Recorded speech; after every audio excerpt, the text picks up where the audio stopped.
Untuk moderator di unmute tidak apa-apa. Oh iya dok. Oke. Di unmute saja. Asal tidak ribut. Iya dok. Oke, menurut Kim, sekarang ini di dunia kedokteran gigi kan merupakan kita menerapkan prinsip minimal intervention atau intervensi minimal, yaitu sebisa mungkin menghindari tooth structure removal atau pengambilan struktur gigi yang sehat. Nah, contohnya di bidang restorasi yang dulu menggunakan bahan amalgam, bentuk restorasi kan harus dibentuk sedemikian rupa supaya diperoleh retensi dan resistensi yang baik untuk amalgam, misal berbentuk box, atau dinding harus paralel, atau lantai kavitas harus rata, sehingga mengorbankan jaringan gigi yang sehat. Itu salah satu prinsip yang disebut dengan extension for prevention, kalau rekan sejawat masih ingat.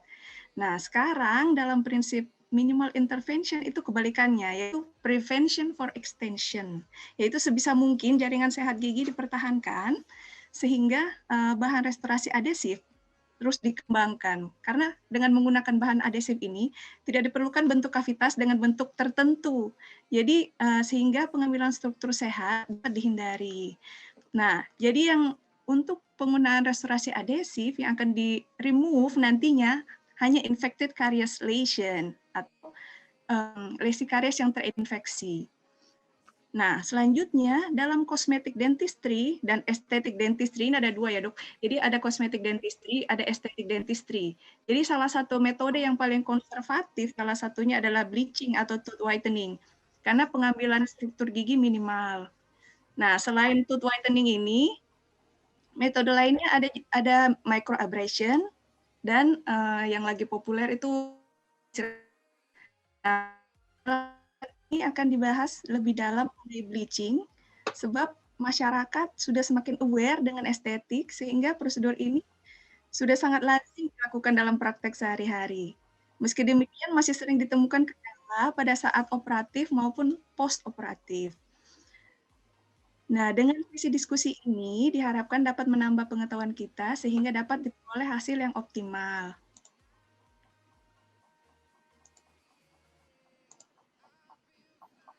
Oke, bagi dokter gigi, kenapa ya sangat penting mengetahui basic knowledge mengenai color, terutama sebelum memulai prosedur estetik atau kosmetik dentistry. Jadi seperti saya jelaskan tadi ya, ada estetik, ada kosmetik. Jadi kalau estetik dentistry itu memberi tampilan lebih natural dan healthy look. Kalau kosmetik dianggap ideal. Jadi lebih baik daripada estetik. Jadi tampilannya itu yang kita memperoleh itu dengan metode yang lebih advance, misal bleaching, veneer, dan ortodontik. Nah, color itu sendiri atau warna adalah sensasi psikofisika yang ditimbulkan pada mata kita oleh visible light. Jadi, visible light ini akan diinterpretasikan oleh otak kita sebagai suatu warna tertentu.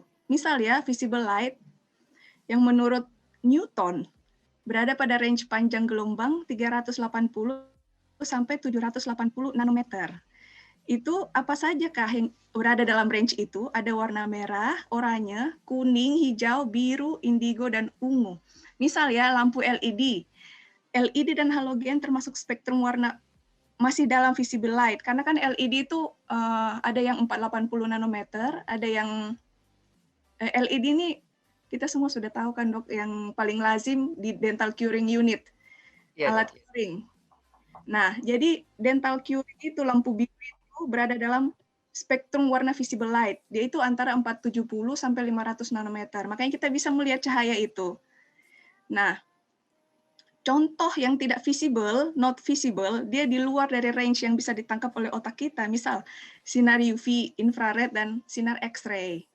Nah, basic knowledge mengenai color ini bisa membantu kita untuk mengevaluasi dan mencocokkan warna nanti di tempat praktek.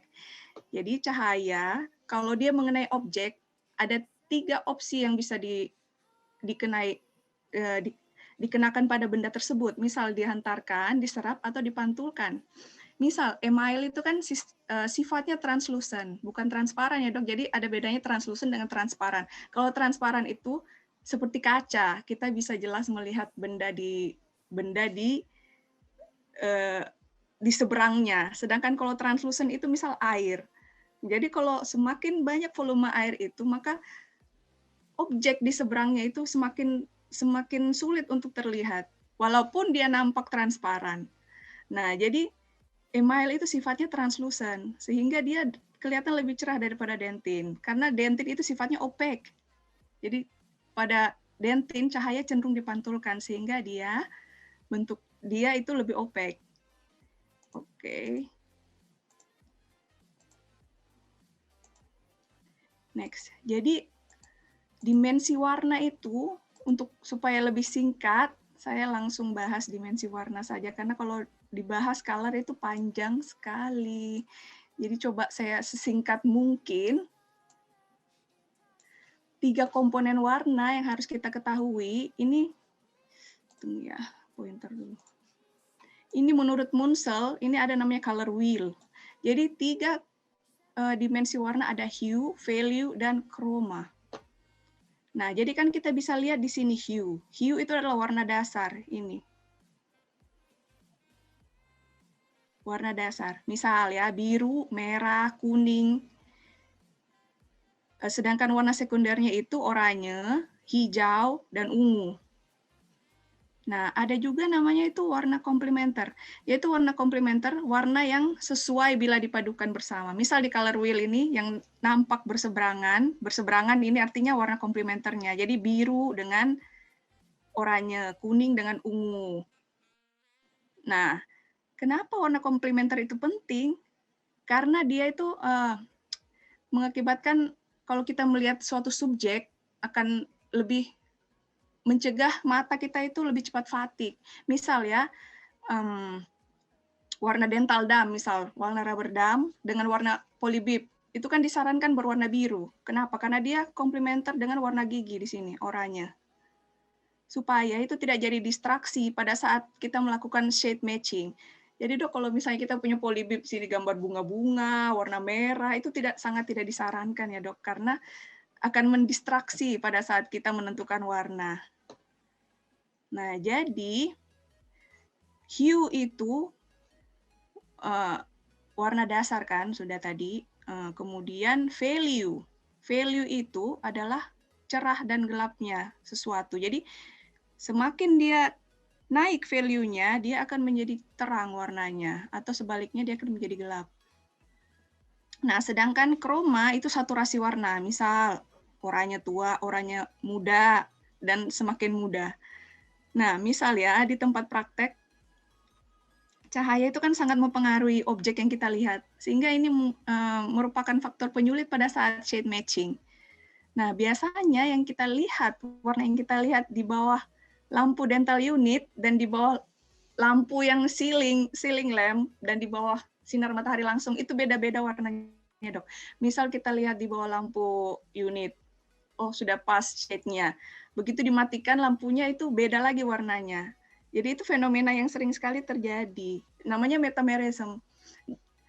Jadi karena hal itu pasti terjadi, jadi salah satu untuk meminimalkan hal tersebut, biasanya kita lakukan shade matching menggunakan lebih dari satu sumber cahaya. Misalnya kita sudah melihat dengan lampu unit.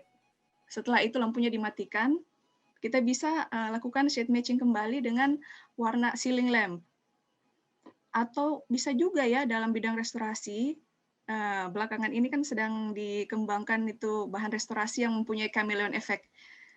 Chameleon effect itu maksudnya satu shade komposit mewakili beberapa shade sekaligus. Jadi dia itu bisa tersamarkan warnanya dengan warna gigi asli. Itu dia mempengaruhi sifat optik bahan tersebut. Jadi kebanyakan company bahan restorasi ke arah sana, dok. Dia mencoba untuk mengembangkan bahan restorasi dengan chameleon effect. Nah, salah satu cara lainnya lagi itu dengan bantuan operator lain, asisten, atau keluarga pasien untuk sama-sama melihat shade yang tepat dari paket pasien tersebut. Nah, untuk ketiga komponen warna tadi, mengapa saya bilang penting? Karena dia juga diimplementasikan ke dalam shade guide. Nah, kalau kita lihat shade guide di sini, Vita klasik ya, ada A, B, C, D. Angka-angka ini apa sih maksudnya? Di sini dia A, B, C, D mewakili yang namanya hue. Jadi A coklat kemerahan, B kuning kemerahan, yang C agak abu-abu, dan D abu-abu kemerahan. Mungkin secara kasat mata kita tidak bisa melihat undertone-nya ya, tapi undertone-nya itu sebenarnya dia agak kemerahan untuk yang A. Mungkin kita lihat putih saja. Nah, sedangkan yang angkanya ini mewakili kroma. Misal 1 terendah, 4 itu paling tinggi kromanya. Jadi misal A1, A2, A3, dan seterusnya. Ini maaf, pindah ke sini harusnya. Oke, sistem lain yang lebih kompleks lagi. Ini yang paling simpel adalah Vita klasik. Dia tidak ada value di sini. Hanya hue dan chroma. Nah, untuk Vita yang Pro, yang ini 3D Master, dia ada 6 kelompok.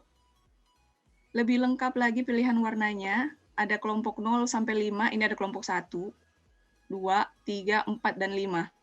Jadi setiap kelompok ada LM dan R, yaitu LMR yang mewakili hue, sedangkan angkanya di sini chroma. Jadi untuk pemilihan shade guide yang ini paling lengkap, Dok. Karena dia mewakili hue, chroma, dan value. Tapi untuk bleaching, kita tidak butuh ini ya, nanti akan saya jelaskan. Nah, untuk bleaching, dia ada khusus shade guide-nya. Ada juga mungkin kalau kita beli kit tertentu, untuk brand tertentu, dia sudah sediakan shade guide-nya tersendiri. Jadi untuk bleaching ini, kenapa dia tersendiri? Karena tingkat kecerahan gigi yang bisa dicapai dengan bleaching itu, dia hanya hue meningkat, sedangkan chroma berkurang. Value dan hue meningkat, sedangkan chroma berkurang. Sedangkan hue di sini tidak terlalu akan dipengaruhi oleh bleaching. Karena, nanti saya akan jelaskan, jadi kalau value meningkat, akhirnya menambah kecerahan gigi, sedangkan hue meningkat, warnanya menjadi ke arah yellowish. Kalau chroma menurun, artinya warnanya semakin muda. Di situ aplikasinya.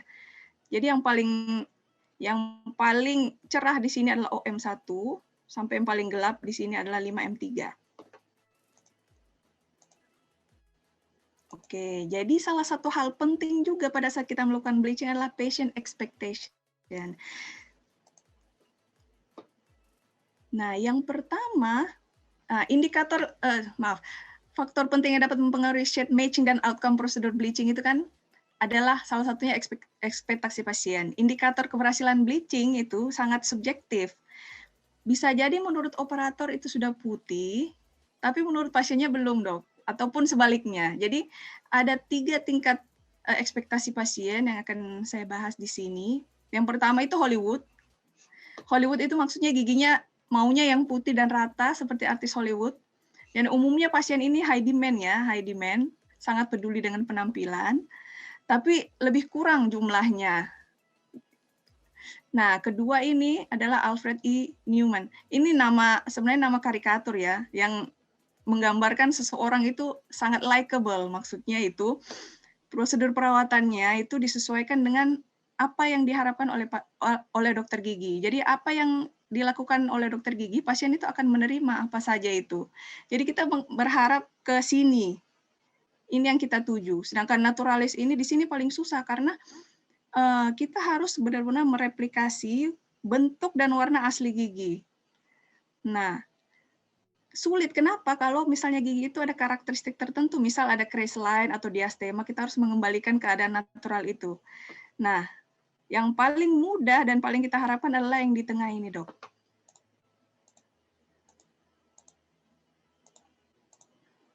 Nah, ini berdasarkan mekanisme kerjanya, bahan bleaching akan menurunkan chroma, turun, value dan hue-nya naik.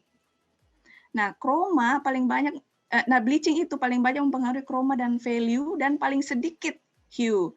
Kenapa? Karena warna gigi natural itu dipengaruhi warna dentin, Dok. Karena kan email itu sifatnya translucent. Sehingga warna gigi yang sebenarnya itu adalah dentin. Makanya kalau misalnya kita lakukan restorasi komposit, misalnya layering, ada warna kan body. Body itu kan warna dentin. Nah, sedangkan bleaching eksternal itu, dia mempengaruhi dominan warna email. Dan hanya sedikit yang terserap ke dentin. Tujuannya, supaya memproteksi pulpa, supaya warna dasar dentin tidak, sehingga warna dasar dentin nantinya tidak akan banyak berubah. Oleh karena itu, yang kita harapkan dalam bleaching ini, cuman less red dan less yellow. Bukan warna red bisa berubah jadi yellow, tidak bisa dok. Jadi hanya mempengaruhi dua faktor ini, chroma dan value. Nah, sehingga perubahan hue drastis atau perubahan warna dasar gigi tidak bisa diperoleh dengan bleaching, melainkan dengan restorasi dengan full coverage, misal veneer atau crown. Jadi sini change in color of natural teeth is neither by bleaching or whitening. Nah, ini berdasarkan teori tadi, ekspektasi tadi, patients are easier to treat if they can accept clean and natural appearance. Jadi, kalau pasien sudah jatuh ke kategori ini, maka apapun outputnya bleaching itu, pasti pasien akan dapat menerima dengan baik karena pasien sudah mengerti batas pemutihan maksimal yang bisa dicapai dengan bleaching, maupun baik itu in office ataupun home bleaching. Nah, secara garis besar, bleaching itu ada dua, untuk vital tooth dan non-vital tooth. Yang vital tooth umumnya dilakukan ekstrakoronal, kemudian yang non-vital intrakoronal. Nah, pertama akan saya bahas dulu mengenai ekstrakoronal bleaching ya untuk gigi vital. Ada 4 kategori. Yang pertama, in-office bleaching. Nah, jadi dilakukan oleh dokter gigi di tempat praktek menggunakan bahan yang berkonsentrasi tinggi. Kemudian ada home bleaching dilakukan oleh pasien sendiri di rumahnya, bisa pakai tray yang dibuat oleh dokter gigi atau tray yang ready to wear. Jadi dari company-nya itu sudah ada tray-nya yang bisa langsung dipakai oleh pasien.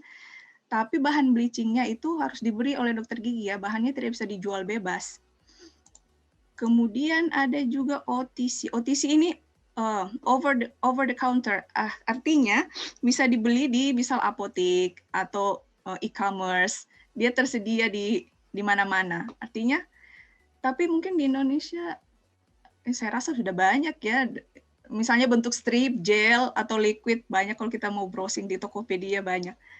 Tapi tetap pemakaiannya harus dikontrol. Kemudian ini DIY, do it yourself. Ini pakai bahan-bahan alami yang mudah didapat, yang dijadikan puree atau di blender, kemudian dipakai untuk sikat gigi. Nah, bagaimana dengan efektivitasnya? Kalau dari hasil penelitian membandingkan keempat hasil bleaching ini, hasilnya menunjukkan yang in office sangat baik, untuk home hampir sebanding dengan in office, kemudian over the counter cukup baik, kemudian DIY is questionable, bahkan dapat mengurangi tooth micro hardness. Jadi ini tidak disarankan ya untuk dilakukan, meskipun murah dan bahannya mudah didapat, tapi hasil penelitian masih questionable. Jadi saya tidak menyarankan untuk melakukan ini. OTC juga takutnya nanti pasien itu tidak membaca dengan seksama mengenai aturan pakai sehingga dapat terjadi komplikasi yang tidak diinginkan.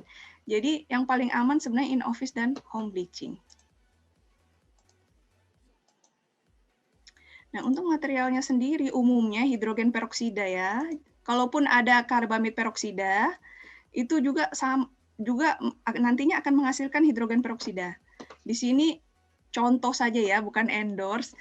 Contoh saja, ada Opalescent Boost, ada Pola Office, ada juga Opalescent Go, ada juga Opalescent biasa. Nah, jadi kalau Opalescent Boost ini, dia mengandung hidrogen peroksida 40%, sedangkan yang Pola Office hidrogen peroksida 35%. Yang ini untuk home bleaching, dua ini untuk home bleaching. Yang ini pakai tray yang dibuat oleh dokter gigi atau custom tray, ini dia ready made tray. Jadi sudah ada tray-nya, pasien tinggal pasang. Jadi untuk yang ready to wear tray, dia juga mengandung hidrogen peroksida, ada yang 15%, ada yang 20%, sedangkan yang opalescence ini ada yang 15, 20, 35, dan ada juga 45. Untuk biayanya ya tentu saja yang paling tinggi yang in office, kemudian yang paling rendah adalah do it yourself tapi questionable.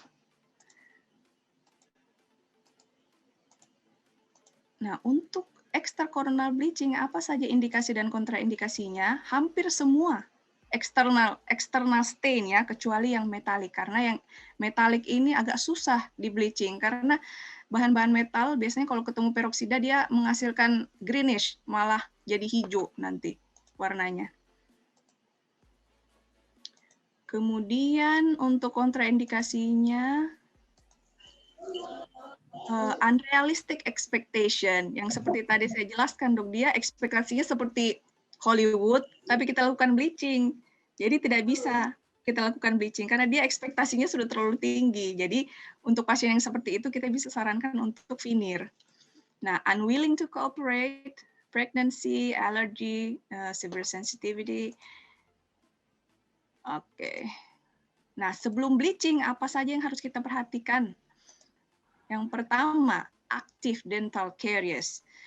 Kenapa kita harus perhatikan ini kalau ada karies aktif? Karena takutnya kalau ada karies sudah dekat pulpa, biasanya akan menjadi ngilu ataupun dia akan membahayakan vitalitas pulpa. Oleh karena itu harus dirawat dulu sementara sebelum dilakukan prosedur bleaching.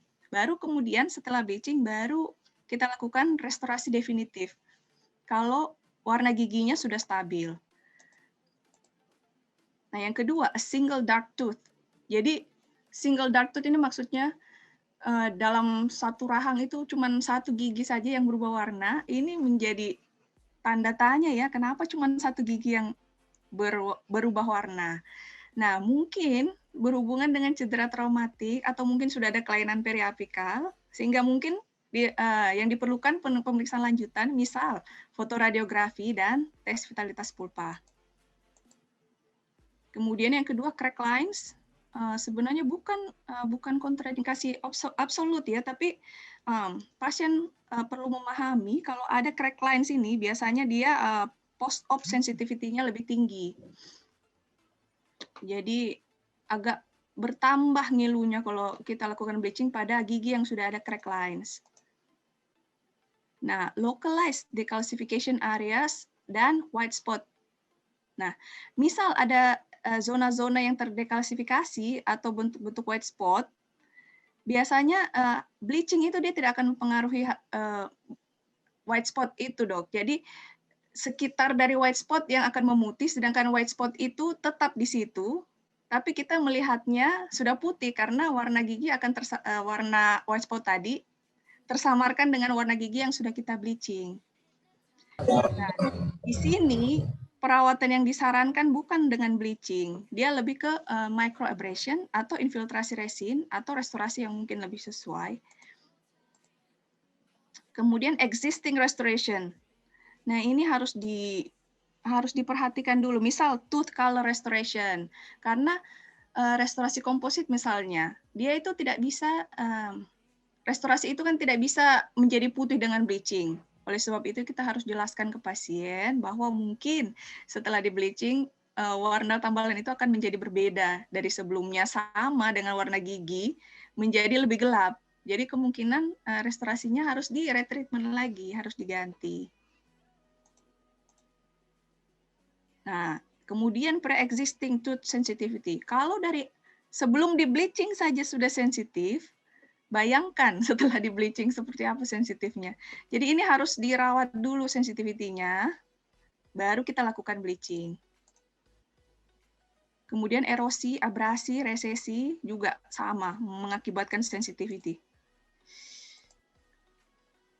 Nah, kalau kita lihat di sini ya, contoh kasusnya ini pasien, dia ada generalized erosion akibat konsumsi minuman berkarbonasi, email nampak menipis, giginya nampak lebih kromatik, Kemudian sudah berapa kali di bleaching menggunakan produk OTC, tapi hasilnya tidak memuaskan. Nah, di sini kalau dia sudah beberapa kali bleaching tapi hasilnya masih tidak memuaskan, kita harus kasih pengertian ke pasien bahwa goal kita dengan bleaching itu hanya penampilan yang realistik dan natural. Yaitu yang natural itu yang kita harapkan adalah sama dengan warna putih mata. Jadi kalau lebih putih dari warna putih mata itu dianggap tidak natural. Nanti akan kelihatan tidak natural. Hasilnya tidak realistis. Jadi kalau pasien ini tetap ingin dirawat, ingin lebih putih, maka pilihan perawatan yang paling tepat adalah dengan komposit, direct, indirect, atau veneer porcelain.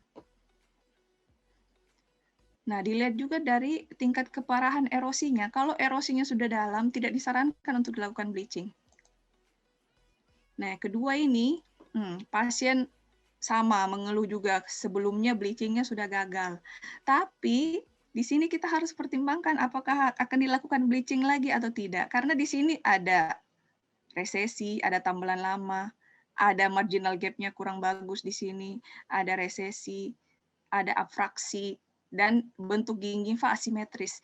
Jadi supaya lebih optimal, perawatan yang disarankan di sini yang lebih komprehensif, misal dengan veneer. Nah, ini juga abrasi parah. Resesi. Nah, pada kasus ini sangat tidak disarankan kita lakukan bleaching. Apapun itu, mau in office maupun home bleaching tidak disarankan. Oke. Kemudian untuk supaya lebih paham tentang mekanisme bahan bleaching, kita harus paham dulu mengenai stain. Jadi stain itu ada dua, ada intrinsik, ada ekstrinsik. Untuk extrinsic stain, itu dia stainnya berasal dari akumulasi residu pada permukaan gigi. Sedangkan kalau yang intrinsik itu dia berasal dari dalam email atau dentin itu sendiri. Nah, untuk kedua tipe stain ini, ekstrinsik ataupun intrinsik, bahan bleaching yang digunakan itu sama, tetap hidrogen peroksida, bisa karbamid peroksida juga, ujung-ujungnya nanti melepaskan hidrogen peroksida juga. But generally, kalau hidrogen peroksida ini interaksinya adalah dengan kromofor. Jadi kromofor itu adalah molekul yang mengandung pewarnaan. Jadi nanti hidrogen peroksida ini akan bereaksi dengan kromofor itu, sehingga warna dari gigi itu akan menjadi lebih cerah. Nah, sekedar ini ya intermezzo. Untuk mengingat kembali, email kan terdiri dari 90% mineral. Walaupun email itu terdiri dari 90% mineral, namun tetap bisa terjadi pertukaran ion yang dinamis dengan biofilm di dalam mulut, terutama pertukaran ion kristal apatite, kalsium fosfat yang fungsinya mempertahankan keseimbangan mineral gigi.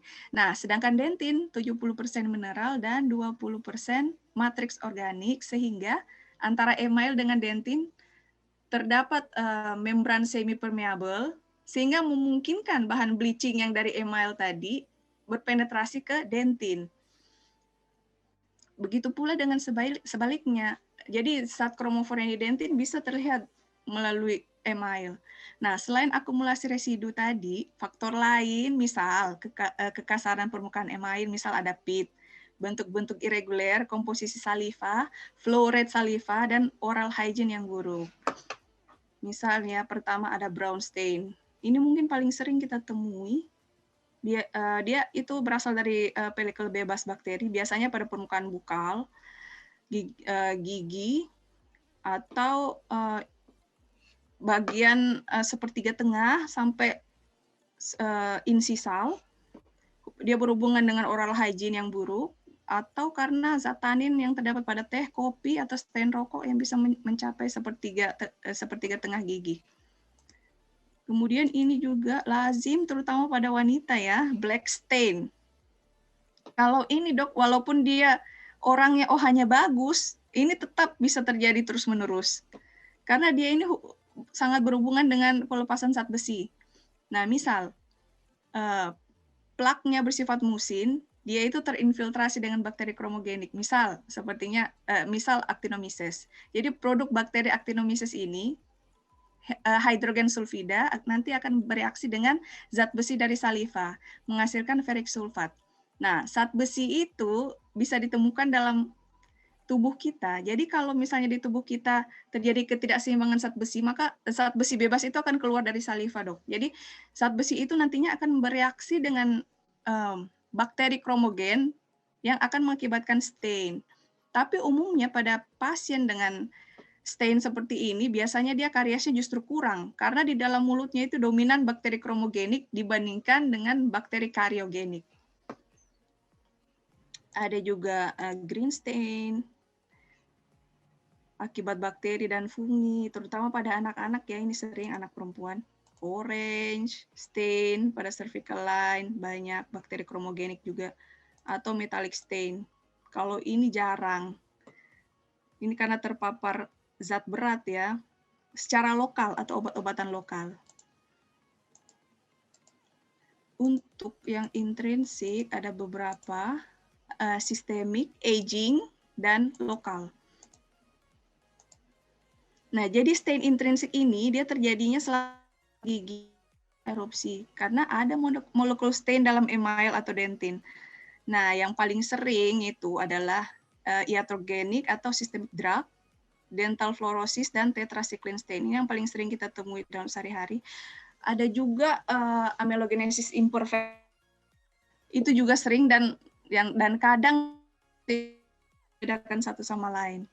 Nah, misal ya dental fluorosis, paling sering dia penampakannya itu hipomineralisasi email disebabkan oleh penyerapan fluoride berlebihan selama masa odontogenesis yang mungkin dia ini tidak kelihatan pada saat erupsi, tapi makin lama makin jelas. Nah, kemudian pada kasus parah biasanya emailnya itu sudah terjadi defect, sehingga kalau sudah terjadi defect tidak diindikasikan lagi untuk dilakukan bleaching.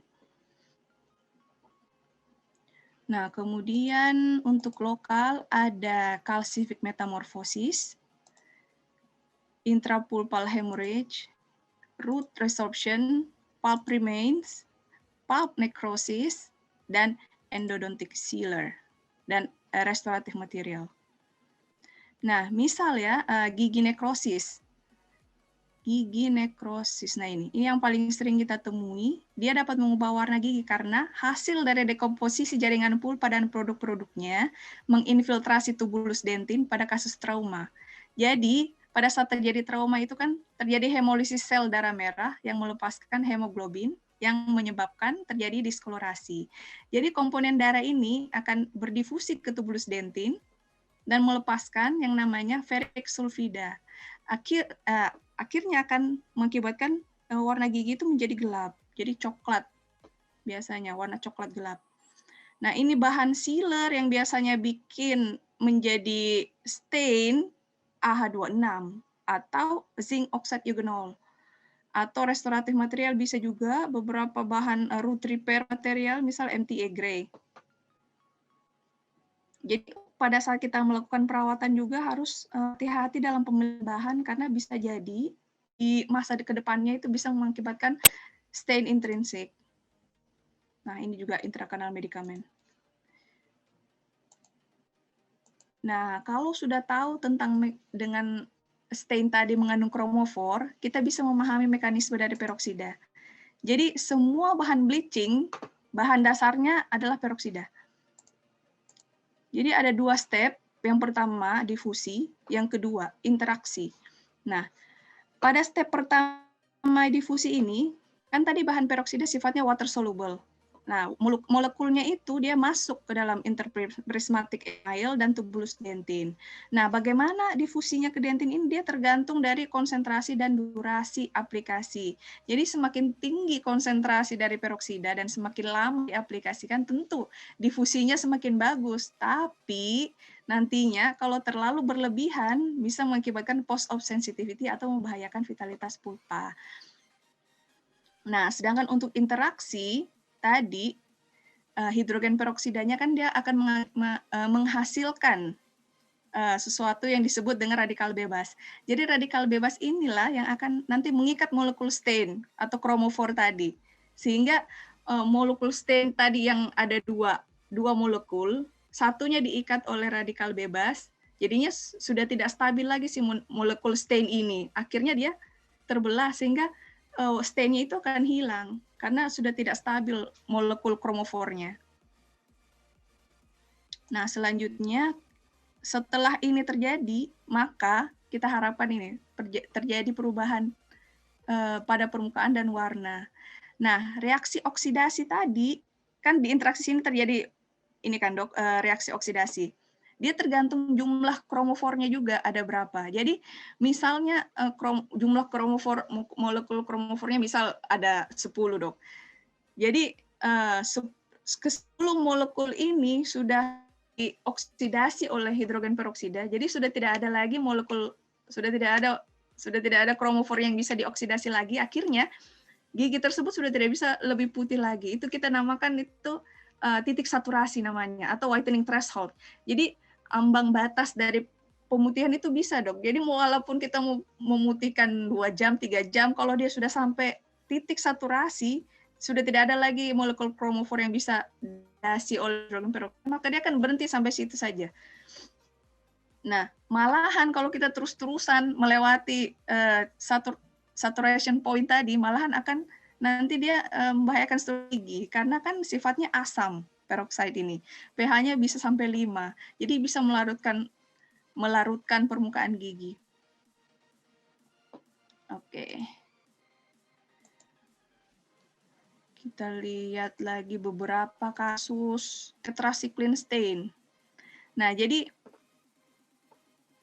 beberapa grade dari tetrasiklin ini bisa diputihkan dengan home bleaching atau in office, semuanya bisa. Tapi tergantung dari hasilnya, tergantung dari ekspektasi pasien, balik lagi ke situ. Jadi semua bisa lebih cerah dari warna awal, tapi tidak mungkin bisa hilang sempurna kalau tetrasiklin stain. Terutama yang sudah moderat sampai severe atau grade 3, 4 yang sudah ada banding berwarna ini, dia tidak mungkin bisa putih sempurna.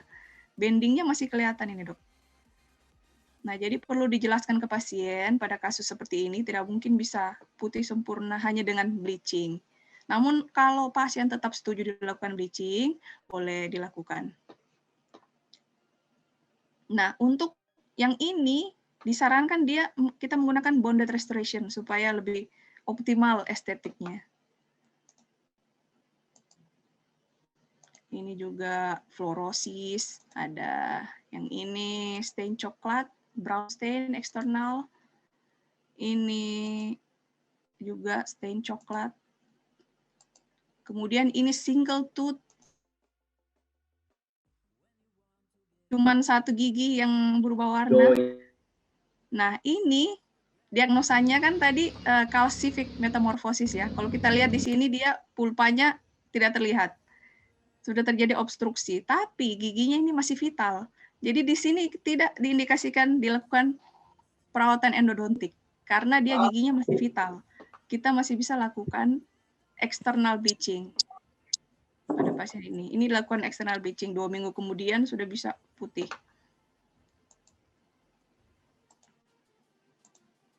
Untuk kontraindikasinya hampir sama dengan yang tadi. Unrealistic expectation sama unwillingness to cooperate, pregnancy allergy, severe sensitivity, dan smoking. Dan smoking ini kalau misalnya dia masih ada habit smoking, lebih baik tidak usah bleaching karena malahan dia recurrent lagi nanti stain dan serostomia. Kalau serostomia, pasien dengan serostomia itu kita lakukan home bleaching, malah dia rentan terjadi iritasi dok, karena pada mulut kering terus terkena lagi bahan bleaching, malah meningkatkan resiko terjadinya iritasi. Kemudian juga gingival recession. Nah, ini kasus lagi ya, tidak diindikasikan untuk dilakukan bleaching. Dental fluorosis parah ini sudah kelihatan defect, ada defect. Kemudian white spot yang terlokalisasi, ini kelihatan dia white spot-nya sangat dalam. Jadi pada kasus ini walaupun di bleaching, dia tetap ada di situ hipokalsifikasinya, tidak akan kemana-mana. Jadi kalau cuma satu gigi saja, disarankan bonded restoration. Oke, next. Before we start. Nah, ini ada lesi insipient. Jadi sebelum kita mulai perawatan bleaching, kita cek dulu apakah ada lesi insipient. Lesi insipient ini maksudnya semacam white spot. Nah, kalau ada white spot, bisa dirawat dengan microabrasion dan infiltrasi resin, atau kita lakukan aplikasi topikal fluoride dulu.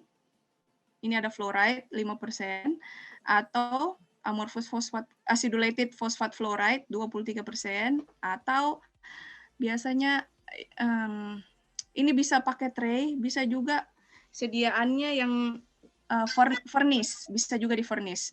Nah, lesi insipient ini kenapa kita harus perhatikan? Karena pada saat di bleaching malahan mempercepat proses karies. Dia lebih cepat terjadi karies itu. Jadi malah demineralisasi semakin cepat. Nanti tambah parah ininya white spot-nya. Kemudian crack.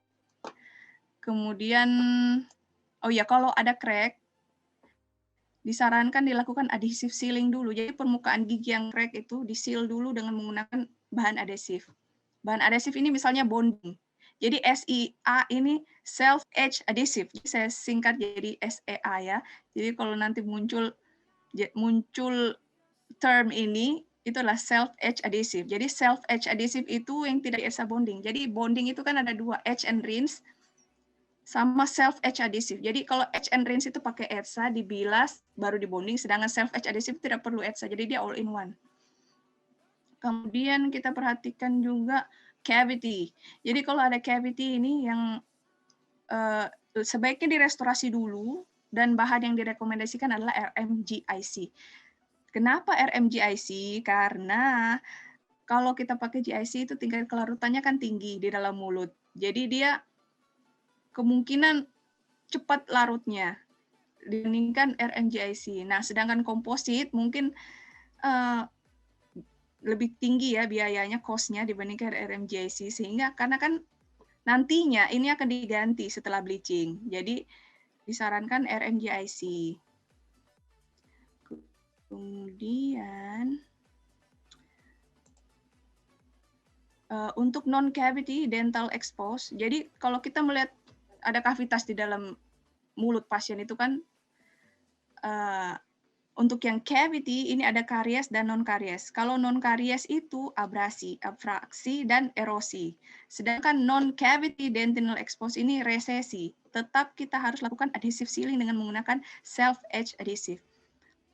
Nah, kenapa kita lakukan self-edge adhesive? Karena kan kalau misalnya ada dentinal expose, dia kemungkinan akan terjadi hypersensitivity pada pasien. Jadi kalau kita ETSA lagi akan malahan meningkatkan sensitivitas pasien. Jadi kita lakukan self-edge adhesive pada pasien tersebut untuk mengurangi post-op sensitivity. Cara kerja dari self-edge adhesive ini, dia kan acidic monomer. Jadi yang dia tidak perlu ETSA lagi karena di dalam ini sudah ada acidic monomer yang fungsinya untuk melarutkan smear layer. Meskipun pelarutan smear layer tidak setinggi yang edge and rinse, tapi untuk bone strength dia bisa sebanding dengan edge and rinse. Cuman kekurangannya dia ini solubility-nya tinggi. Jadi selama bleaching dan setelah bleaching biasanya harus diaplikasi ulang lagi. Kalau misalnya kita lakukan prosedur bleachingnya panjang, misalnya berminggu-minggu atau setelah 2 minggu di in-office, mau lagi di in-office itu kan bisa. Kita bisa lakukan lagi, di-sealing lagi ulang kembali. Nah, kalau kita lakukan bleaching, bukan hanya bereaksi dengan chromophore, bahan bleaching itu juga akan mengubah struktur gigi. Karena pH-nya ya, kalau kita lihat di sini, karbamid peroksida, atau yang biasa digunakan dalam home bleaching, dia pH-nya sekitar 5,6 sampai 7. Untuk hidrogen peroksida in office, pH-nya 3,6 sampai 5. Untuk dentinal dissolution, ini artinya dentin itu sangat mungkin terlarut dengan pH kritis ini, 6,2 sampai 6,7.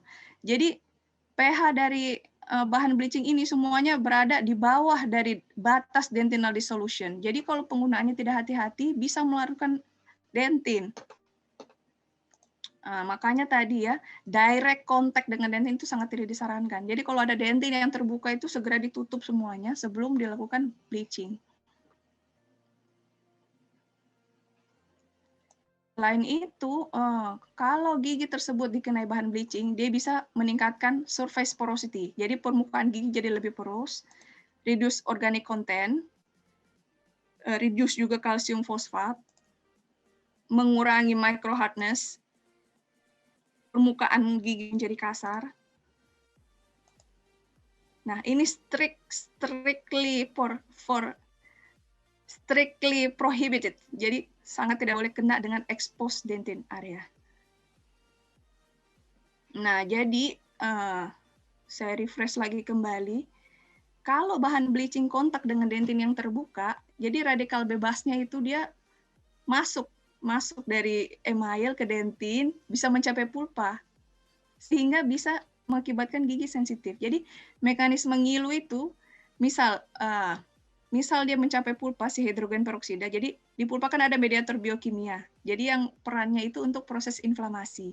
Jadi kalau ada rangsangan, jadi dia mensensitisasi nociceptor pulpa, atau biasanya yang kita sebut dengan prostaglandin, dia itu berperan dalam modulasi nyeri sehingga terjadi peningkatan permeabilitas vaskuler dan vasodilatasi. Sehingga ada namanya sensitivity threshold. Jadi ambang batas serat saraf tadi berubah, yang tadinya tidak ngilu dia menjadi semakin ngilu. Nah, jadinya ini kalau misalnya terkena dengan tidak sengaja, nah kita perlu lakukan desensitisasi dengan agen-agen yang nanti akan saya sebutkan di slide berikutnya.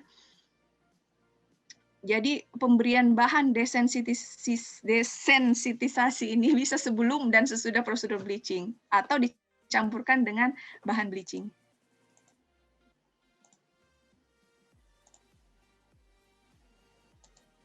Oke. Nah, bukan saja ke struktur gigi asli, bahan restorasi juga kalau terkena dengan peroksida ini akan mengakibatkan berbagai perubahan. Misal ya, pada direct restoration, misal komposit, GIC, dan amalgam. Dia itu bisa mengakibatkan surface roughness dan microscopic crack. Kemudian kalau dia sudah kasar, maka akan menjadi retensi plak dan estetik jadi berkurang. Untuk yang indirect, misal fiber reinforced composite atau porcelain, bisa menjadi kasar juga, makanya kita lebih baik menginstruksikan ke pasien kalau misalnya mau dipertahankan tambelan lamanya, tidak apa-apa, tapi harus di-repolish lagi kembali. Jadi kesimpulannya akan terjadi ini, perubahan pada color, brightness, dan fluorescent. Waiting time ini 7-15 hari untuk replacement. Ini maksudnya kalau misalnya ada restorasi pada pasien tersebut, setelah di bleaching tidak boleh langsung dilakukan penggantian restorasi itu. Kenapa? Karena masih ada sisa-sisa oksidasi dari bahan hidrogen peroksida, makanya kita harus tunggu 7-15 hari untuk diganti dengan restorasi definitif. Nah, jadi kenapa harus tunggu? Jadi saya jelaskan tadi kan ada radikal bebas. Radikal bebas itu dari proses oksidasi atau dekomposisi bahan bleaching. Dia itu masih ada di permukaan gigi. Jadi nanti sisa radikal bebas itu bisa menghambat interaksi antara bahan adesif dengan permukaan gigi. Sehingga dia menghambat namanya polimerisasi resin. Nah, jadi ada namanya degree of conversion. Jadi degree of conversion ini berapa banyak monomer nanti yang akan diubah menjadi polimer. Misal komposit nih dok, di sinar. Jadi kalau kita melakukan penyinaran, komposit ini kan terjadi namanya polimerisasi. Jadi polimerisasi ini ada grade-nya. Jadi semakin tinggi degree of conversion, maka polimerisasinya semakin bagus. Jadi semakin banyak molekul monomernya ini akan menjadi polimer. Jadi sifat fisik dari komposit itu akan semakin bagus. Nah, kalau degree conversion-nya turun, maka ada bagian-bagian dari komposit yang tidak mengalami polimerisasi sempurna, akhirnya misal komposit ketebalannya misal 2 mili. Di dasar dari komposit itu, restorasi komposit yang kontak langsung dengan dasar kavitas, di situ misal bagian itu tidak terpolimerisasi sempurna karena masih ada sisa dari radikal bebas dari bleaching tadi. Nah, akibatnya kalau bagian situ tidak terpolimerisasi sempurna, akan menjadi gap lama-kelamaan. Jadi kan dia bagian situ masih lunak ya. Lama-kelamaan larut dari cairan mulut akan terjadi kebocoran, lebih mudah terjadi kebocoran, sehingga bone strength-nya akan menurun. Nah, kalau bone strength-nya turun dan ada gap masuk cairan mulut, maka akan mengakibatkan terjadinya shrinkage atau gap, atau bisa juga dia menjadi ngilu giginya karena terjadi gap kan tadi akibat dia shrinkage. Nah, oleh karena itu kita butuh waktu 1-2 minggu sampai kita bisa lakukan penggantian restorasi. Nah, untuk radikal bebas tadi bisa saja kita langsung ganti kalau kita mempunyai yang namanya bahan antioksidan. Namun untuk sekarang ini masih belum banyak yang dikomersilkan bahan antioksidan ini. Tapi berdasarkan penelitian zat aktif yang bisa digunakan misal lycopene, proanthocyanidin, alpha tocopherol atau sodium ascorbat 10%. Kalau ada, kalau tidak harus tunggu. Nah, ini kasus hipokalsifikasi. Nah, ini kalau kita lihat hipokalsifikasi, sebenarnya hipokalsifikasinya masih di situ, Dok. Cuman dia tersamarkan karena sekelilingnya menjadi putih. Namun, it's still there. Jadi sebenarnya kalau mau hasil yang optimal bukan dengan bleaching, kecuali memang pasien sudah menerima ini. Nah, ini juga sudah di bleaching, tapi bahan restorasinya masih ngikut dengan warna gigi sebelumnya. Makanya ini nanti akan diganti 2 minggu kemudian. Nah, ini juga restorasi lama, nampak lebih jelas malah setelah bleaching. Oleh karena itu, operator memutuskan diganti dengan veneer setelah bleaching.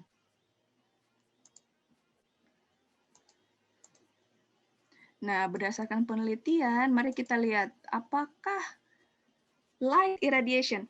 Nah, sekarang kan sedang populer gitu, Dok ya, yang namanya light irradiation. Jadi pada saat di bleaching in office di-enhance lagi dengan cahaya, disinar lagi. Misal dengan lampu halogen, LED atau LED laser. Jadi muncul pertanyaan, apakah light irradiation ini akan mempercepat atau meningkatkan efektivitas bahan bleaching? Bagaimanakah hasil penelitiannya?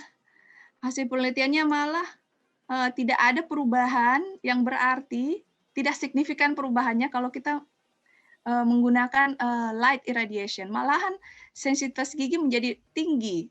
Jadi durasi dan intensitas kengiluan itu dia semakin meningkat malahan. Yang kedua, acid etching. Jadi dulu ada beberapa literatur yang menyarankan untuk dilakukan ETSA dulu baru dilakukan bleaching, karena kalau misalnya kita melakukan smear layer di permukaan gigi maka akan meningkatkan penetrasi bahan bleaching. Apakah itu betul? Jadi berdasarkan penelitian malahan tidak ada perubahan di ETSA dengan tidak. Jadi efektivitas bleaching dan difusi dari bahan bleaching itu tidak dipengaruhi oleh acid etching.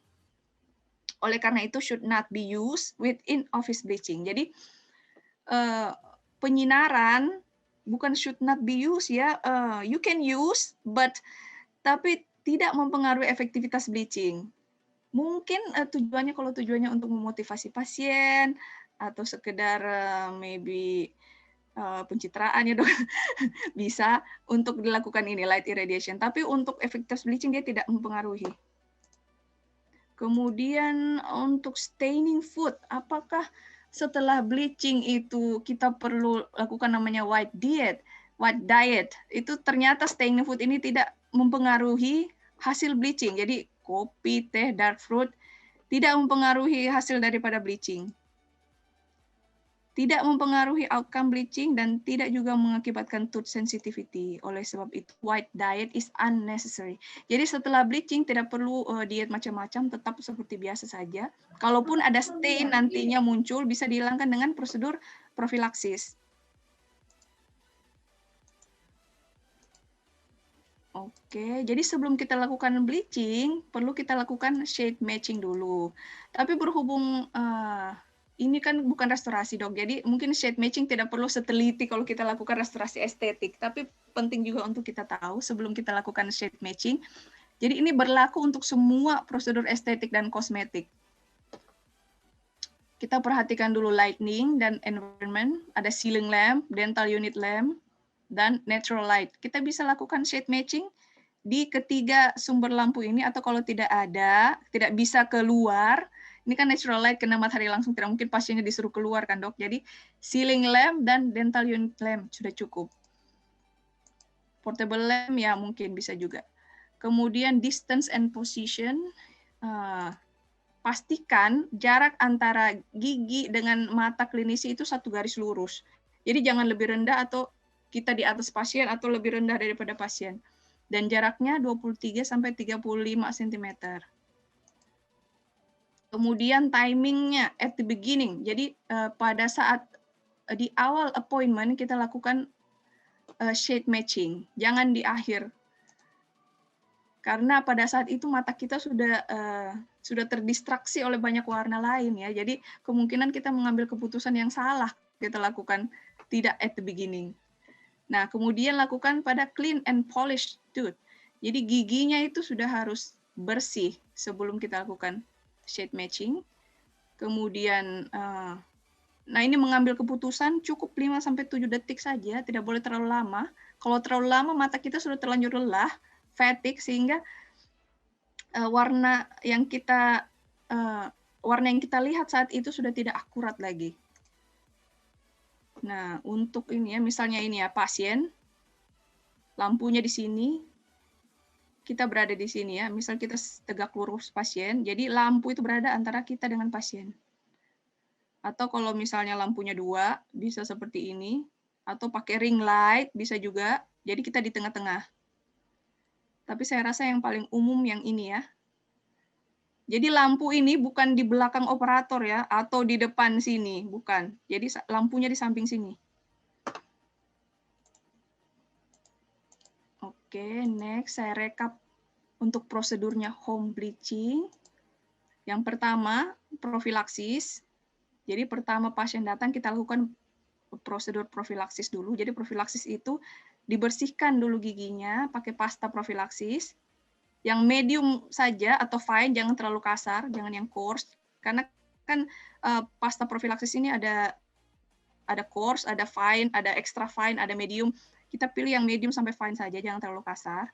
Kemudian shade taking, impression taking, untuk yang custom tray. Jadi kan saya jelaskan 2 tadi dok ya, ada cetakan yang sudah ready made, ada yang custom tray. Jadi untuk yang custom tray kita lakukan pencetakan dulu. Kemudian tray fabrication, no reservoir. Jadi reservoir ini misal ya di model gipsnya itu kita taruh misalnya malam, kita taruh setetes malam merah di bagian bukalnya. Itu nanti kalau sudah jadi tray-nya, dia akan di situ kan akan ada ruang di tray-nya. Itu namanya reservoir. Jadi reservoir ini tidak perlu ya, cukup buat tray-nya seperti biasa saja, rata, tidak perlu bikin spacer untuk bahan bleaching. Kemudian no sharp edges, tidak boleh ada yang tajam. Nah, ini untuk instruksi ke pasiennya, bagaimana cara pasang tray-nya. Jadi pertama giginya disikat dulu dan flossing. 1 drop bleach agent per tooth. Jadi setiap gigi 1 tetes saja bagian bukalnya. Kemudian remove excess, kelebihannya langsung dibersihkan. Jangan sampai nanti kena gusi, dia bleber, kena gusi, nanti malahan iritasi. Kemudian tray-nya dipakai, disarankan 1-8 jam atau overnight. Kemudian kalau sudah bangun pagi dibilas, jangan ditelan, sikat lagi kembali, tray-nya dicuci, baru malamnya dipakai lagi. Nah, jadi untuk berapa lama tray itu dipakai itu tergantung grade dari staining-nya tadi. Misal pasien di shade AB itu bisa 2-4 minggu, sedangkan dia kalau shade-nya CD bisa 4-6 minggu. Nah, ini tadi tampilan oklusal, misal sudah kita cetak nih ya, tampilan oklusal di atas model stone, palatalnya ditrim. Jadi kalau misalnya kita punya alat sendiri, alat vakum di rumah, atau mungkin kirim ke lab, ini nanti sama labnya ini akan ditrim ininya. Supaya apa? Supaya pada saat diaplikasikan plastik vinilnya, dia bisa lebih bagus adaptasinya ke gigi. Karena biasa kalau di sini lebih baik, terlalu banyak gips di sini, dia malah di sininya tidak akurat. Kerapatannya kurang di sini. Dia malah lari ke sini kerapatannya. Kemudian ini tampilan depan. Yang ini lingualnya. Coba lihat ini ya, dia dibentuk bentuk scallop. Jadi kalau misalnya kita bikin custom tray ini oleh lab, kita instruksikan bentuk scallop. Jadi kalau dia kirimkan kita kembali rata, kita kirim balik lagi, suruh bentuk scallop. Jadi menyesuaikan dengan bentuk embrasur gigi. Kemudian ini kita demonstrasikan ke pasien bagaimana cara pakainya. Ini di bagian bukal saja ya, satu tetes. Begitu cara pakainya supaya ekses daripada bahan bleaching ini tidak terlalu banyak, dong. Jadi kalau terlalu banyak kita taruh di sini, malahan dia keluar bahan bleachingnya, akan mengiritasi gingiva malah. Nah, kemudian instruksikan ke lab untuk batas dari ujung marginal gingiva ini sekitar lebih pendek 0,5 sampai 1 mm ya. Jangan pas di gusi karena bisa robek gingivanya ini, bisa ulcer nanti. Jadi harus lebih pendek. Oke. Dan satu tadi tidak perlu reservoir ya. Kadang-kadang lab itu tanpa disuruh dia bikin sendiri di sini ruang. Jadi tidak perlu reservoir.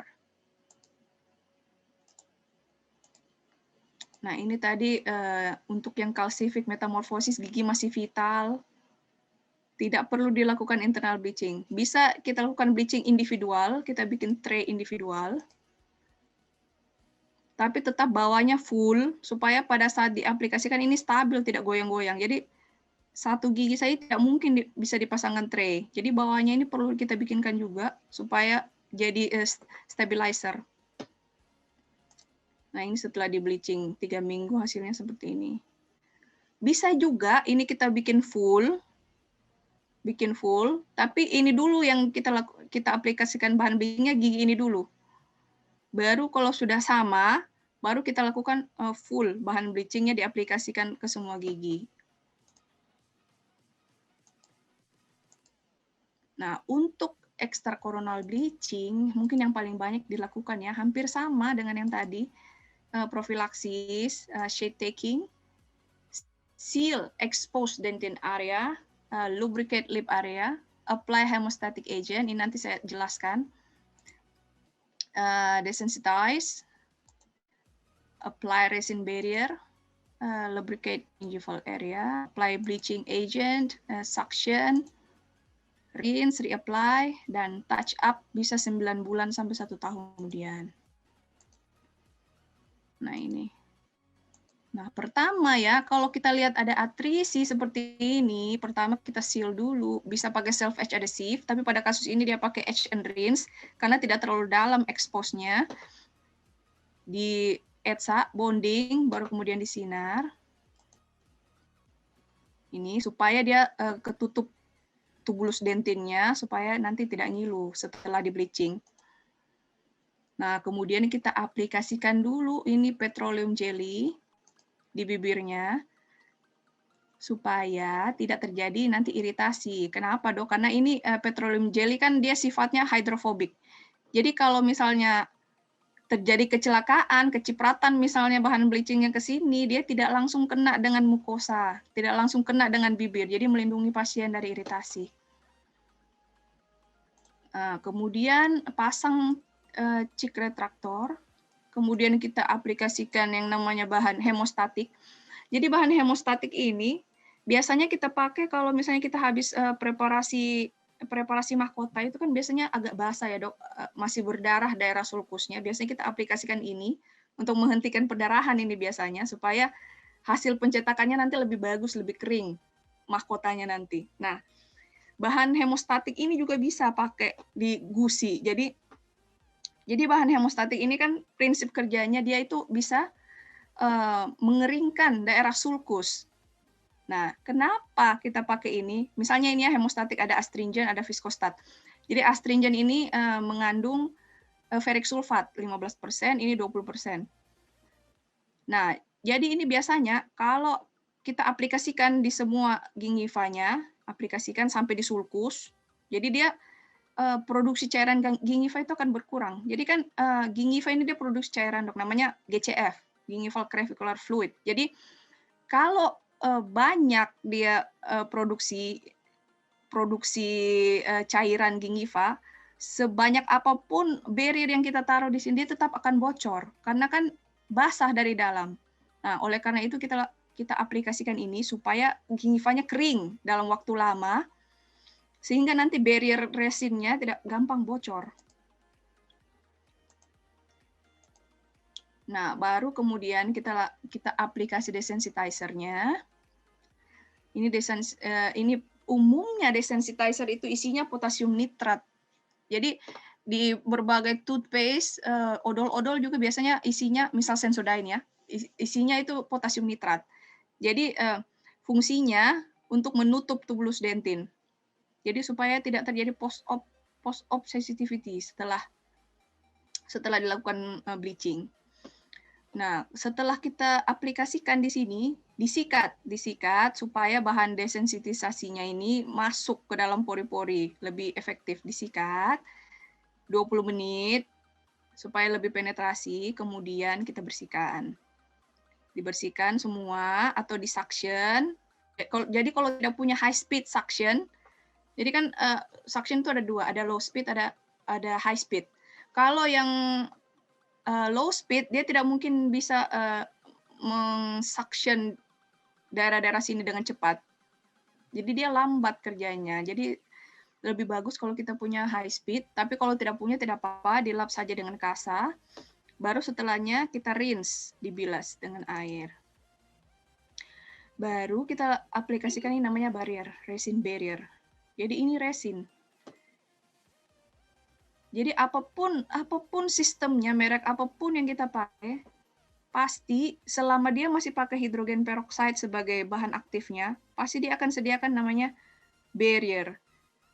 Jadi barrier ini untuk mencegah supaya bahan peroksidanya tidak kena langsung dengan jaringan lunak, karena kan sifatnya peroksida ini sangat iritatif dok. Jadi kita wajib pakai barrier. Nah, tadi kan sudah ada viskostat ya, viskostat. Jadi sini sudah kering semua, kita lakukan aplikasi barrier. Atau kalau tidak ada barrier ini bisa juga pakai rubber dam. Jadi rubber dam ini dibolongin satu-satu giginya sini. Tapi sebelum pakai rubber dam, setelah viskostat kita aplikasikan lagi jelly tadi, Vaseline-nya. Karena kemungkinan kan ini kan masih ada gusi yang terbuka di sini, Dok. Jadi supaya tidak mencegah terjadi kecelakaan, kita bisa resinnya extend sampai sini, atau kalau tidak di sini dioles lagi dengan Vaseline. Oles lagi dengan Vaseline. Nah, untuk first timer, misalnya dok baru pertama kali kita lakukan bleaching, kita belum paham betul berapa lama setting time-nya ini, bagaimana viskositasnya. Ini memang viskositasnya bagus, tidak gampang dia blobor, tapi kalau misalnya kita masih first timer, lambat, saya sarankan kita kerja per regio dulu ininya, untuk barrier-nya. Jadi satu regio dulu disinar, 20 detik sini, satu regio lagi, masing-masing di sini 20 detik lagi. Tidak apa-apa lambat. Asal semuanya tercover. Oke. Kemudian aplikasikan bahan bleaching. Ini tidak boleh terlalu tipis ya dok, karena kalau tidak nanti tidak efektif peroksidanya. Nah, beberapa saat kemudian, misal aturan pakainya misal 20 menit. Beberapa saat kemudian kita akan lihat ada bubble sini. Bubble itu tandanya sudah terjadi proses oksidasi antara struktur gigi dengan bahan peroksidanya.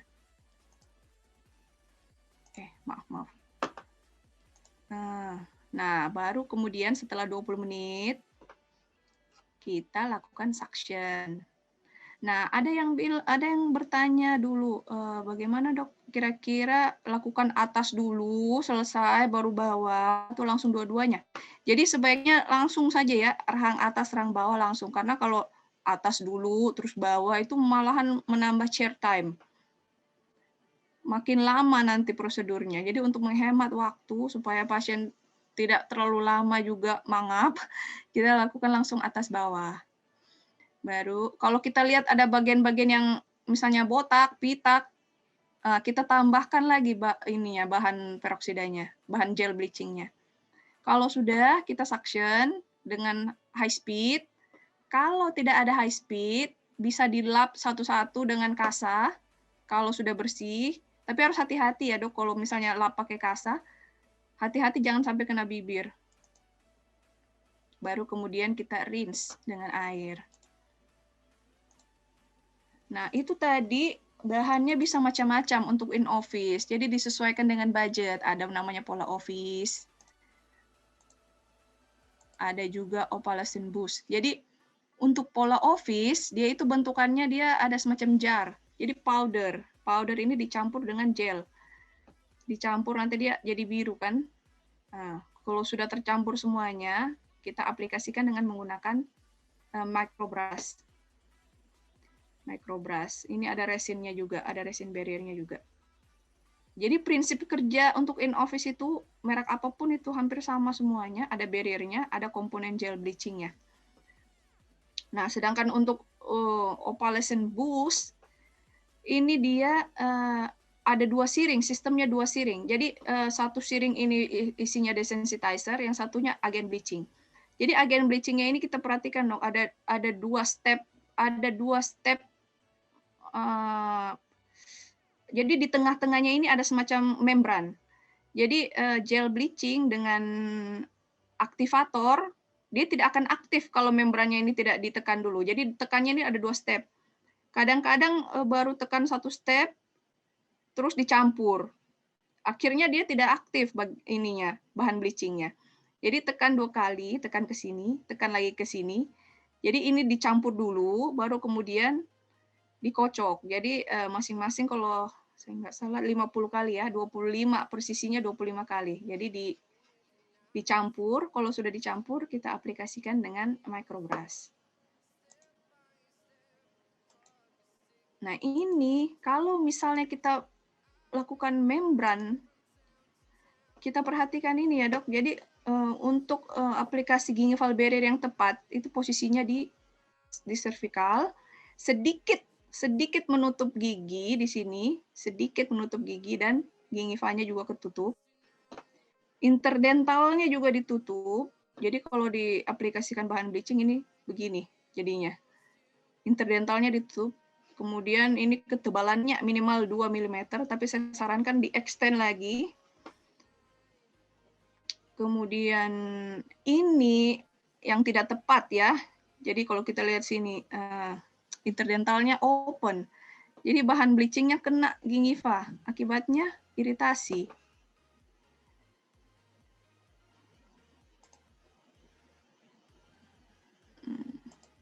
Nah ini ya misal terjadi iritasi, bahan bleachingnya kena gingiva, terjadi iritasi.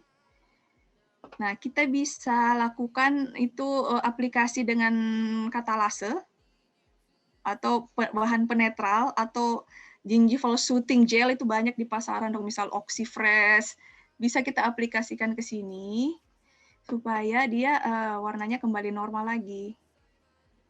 Nah, tidak usah panik kalau misalnya ada kejadian seperti ini, tidak usah panik. Yang penting kita sediakan bahan termurah saja ya, sodium bikarbonat misal, atau baking soda. Nah, baking soda ini kita campur dengan air sampai konsistensi gel, baru kita aplikasikan di sini. Jadi 7 hari kemudian dia sudah bagus. Nah, kenapa ini cervicalnya harus ditutup? Karena kan kalau kita lihat di sini ya, ini konfigurasi CEJ. CEJ itu cemento enamel junction. Jadi antara sementum dengan email ada 3 konfigurasi di sini, Dok. Jadi kita bisa lihat ya, antara sementum dengan email ada yang overlapping, ada yang edge to edge, ada yang gap. Jadi di sini terbuka. Jadi pada pasien yang ada gap seperti ini atau edge to edge, dia resiko post-op sensitivity-nya lebih tinggi dibandingkan yang overlapping ini. Oleh karena itu ini wajib ditutup daerah cervicalnya. Karena bocor sedikit saja itu bisa sangat ngilu nantinya. Oke, ini ya katalase, sodium bikarbonat atau pakai salep kortikoid bisa. Oke, sekarang ke intracoronal bleaching. Nah, kalau untuk intracoronal bleaching mungkin masih belum banyak yang melakukan, masih sebatas spesialis. Tapi untuk sekedar informasi saja, ini saya kasih tahu do and don't. Misal ya, yang bisa kita lakukan intracoronal bleaching, misal pulpa trauma atau pulp remains boleh, atau failed extracoronal bleaching, misalnya kita sudah lakukan extracoronal bleaching tapi gagal yang tadi itu yang single tooth discoloration, kita bisa lakukan intracoronal bleaching dengan intentional endodontic. Kemudian terjadi diskolorasi karena bahan-bahan RCT. RCT ini root canal treatment, saya singkat jadi RCT. Kemudian kontraindikasinya, kalau root canal treatment-nya tidak adekuat, maka harus dilakukan retreatment dulu sebelum dilakukan intracoronal bleaching. Nah, kemudian untreated caries and abfraction. Kalau ada karies, direstorasi dulu. Atau pada kasus misal sudah terjadi pulpitis irreversible, harus dilakukan RCT. Kemudian kalau coronal tooth structure, misal mahkotanya sudah hilang lebih dari setengah, bukan lagi indikasi intrakoronal, karena nanti retensi tambelan sementaranya tidak ada. Malah gampang bocor keluar bahan bleachingnya. Jadi disarankan restorasi lain dengan penguat dulu, full coverage, dikoreksi dulu ininya. Kemudian defective restoration. Jadi kalau misalnya restorasi ada yang defektif, ada yang bocor, diperbaiki dulu, baru kita lakukan intracoronal bleaching. Karena takutnya kalau misalnya ada tambalan yang bocor, ini bisa bocor keluar bahan bleachingnya. Kemudian enamel crystalline, patient high expectation, pregnancy, metal discoloration. Oke, kemudian active periodontitis. Jadi kalau ada periodontitis ini, yang aktif harus dirujuk dulu ke periodontis. Dan kalau ada radiolucent di periapikal, disarankan kita lakukan evaluasi observasi dulu. Kalau sudah di root canal treatment, sudah ada kelihatan healing, boleh kita lakukan bleaching. Tapi kalau masih questionable, nah saya sarankan evaluasi dulu, bisa dilakukan retreatment, atau kalau misalnya kita tidak merasa berkompeten melakukan itu, bisa dirujuk ke spesialis konservasi. Kemudian untuk material intracoronal bleaching bisa dilakukan in office, tapi sudah tidak disarankan karena in office dengan termokatalitik itu dia itu sangat bahaya untuk bagian cervical dentin karena mengakibatkan yang namanya external resorption. Jadi ini sudah tidak disarankan. Yang paling banyak dilakukan adalah walking bleach. Jadi yang paling sering dipakai bahannya itu adalah hidrogen peroksida. Ini adalah namanya opal endo. Dia mengandung hidrogen peroksida 35%. Jadi untuk harganya ya sudah pasti, maaf ini salah ya. Ini yang low, ini yang sodium perborat. Jadi sodium perborat ini bisa kita dapat di toko kimia, bisa dijual bebas. Kalau misalnya kita yang low budget, versi low budgetnya dari ini sodium perborat. Kita campur dengan air biasa, kita masukkan ke dalam kavitas. Nah, nanti sodium perborat ini bisa menghasilkan hidrogen peroksida. Jadi dia ini juga prekursor hidrogen peroksida. Nah, ini tadi yang saya katakan termokatalitik itu biasanya dia menggunakan lampu UV, lampu infrared, bisa juga pakai instrumen yang dipanaskan, atau pakai sumber cahaya lain, tapi tidak direkomendasikan ya, karena risiko terjadi resorpsi cervical eksternal itu tinggi. Kenapa? Karena kalau kita pakai panas, malahan terjadi injury, nanti di gingivanya injury, sehingga merangsang terjadi proses resorptif. Jadi kalau ada injury di gingiva itu, dia bisa merangsang reaksi odontoklastik itu supaya untuk dia resorpsi bagian cervical gigi dari eksternalnya. Jadi ini bahaya. Jadi sudah tidak dilakukan lagi. Nah, jadi ini sodium perborat banyak di toko kimia banyak, Dok. Jadi bisa diganti dengan sodium perkarbonat atau apa itu biasa ya? Sodium perborat tetrahidrat. Nah, bisa juga digunakan itu. Tapi hati-hati, tetap pemakaiannya dikontrol terus. Beberapa hari disuruh kembali lagi, 2-3 hari dulu kita lihat. Kalau aman, kita lanjutkan 1 minggu. Nah, kalau kita pakai bahan-bahan yang sudah ada tersedia, kita bisa pakai ini Opal Endo. Cukup 1-5 hari, kita lihat perubahannya. Kalau sudah terjadi perubahan, bisa kita hentikan proses bleaching-nya. Mohon maaf, Dokter Sheni. Lewat ya? Iya dok. Boleh 5 atau 10 menit lagi dok. Oke, cepat saja ya prosedur intracoronal bleaching. Maaf. Jadi untuk intracoronal bleaching kita lihat dulu ini ada pertama di probing, isolation, root canal filling removal, barrier, remove smear layer, apply bleaching agent, dry. Oke, kita lihat dulu. Kita lihat gambar saja langsung. Jadi pertama di probing dulu ya. Jadi ini anggaplah ini sudah di-endo dengan baik. Sudah di RCT-nya sudah bagus, pengisian hermetis, tidak ada kelainan periapikal, atau ada kelainan periapikal tapi sudah terlihat healing, boleh kita lakukan bleaching. Probing dulu, ini untuk menentukan di mana letak CEJ-nya. Jadi barrier itu, jadi kalau kita lakukan bleaching, ini harus ada barrier antara baku bleaching dengan guta pecah. Jadi di mana kita meletakkan bahan bleaching ini, kita harus ukur dulu menggunakan probing.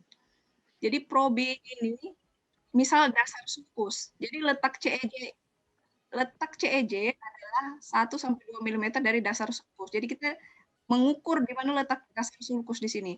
Kalau sudah dapat letak dasar sulcus, jadi kita kira-kira sudah tahu letak CEJ di situ. Jadi letak barrier ini adalah 1-2 mm dari CEJ. Barriernya di situ dan ketebalan dari barrier itu 1-2 mm. Jadi setelah kita lakukan itu, kita barrier dulu ya pakai RMJIC. Bisa rata saja atau sedikit di-extend ke dindingnya sedikit supaya lebih aman, tidak kena ini tubus dentinalisnya ini tidak bisa. Jadi bahan bleaching tidak kontak langsung keluar. Ini prosedurnya cepat saja. Ini pengisiannya sudah hermetis, kita probing,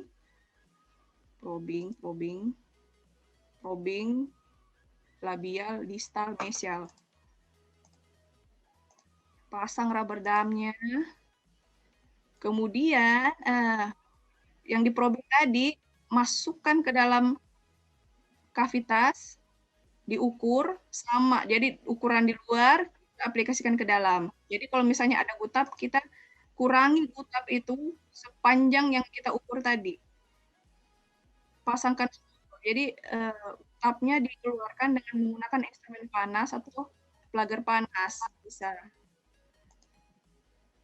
Bisa juga dengan pisau trimmer atau gauge glidden drill, tapi saya tidak sarankan pakai itu karena dia cenderung dia gutapnya terpotong tidak flat nantinya, tidak beraturan.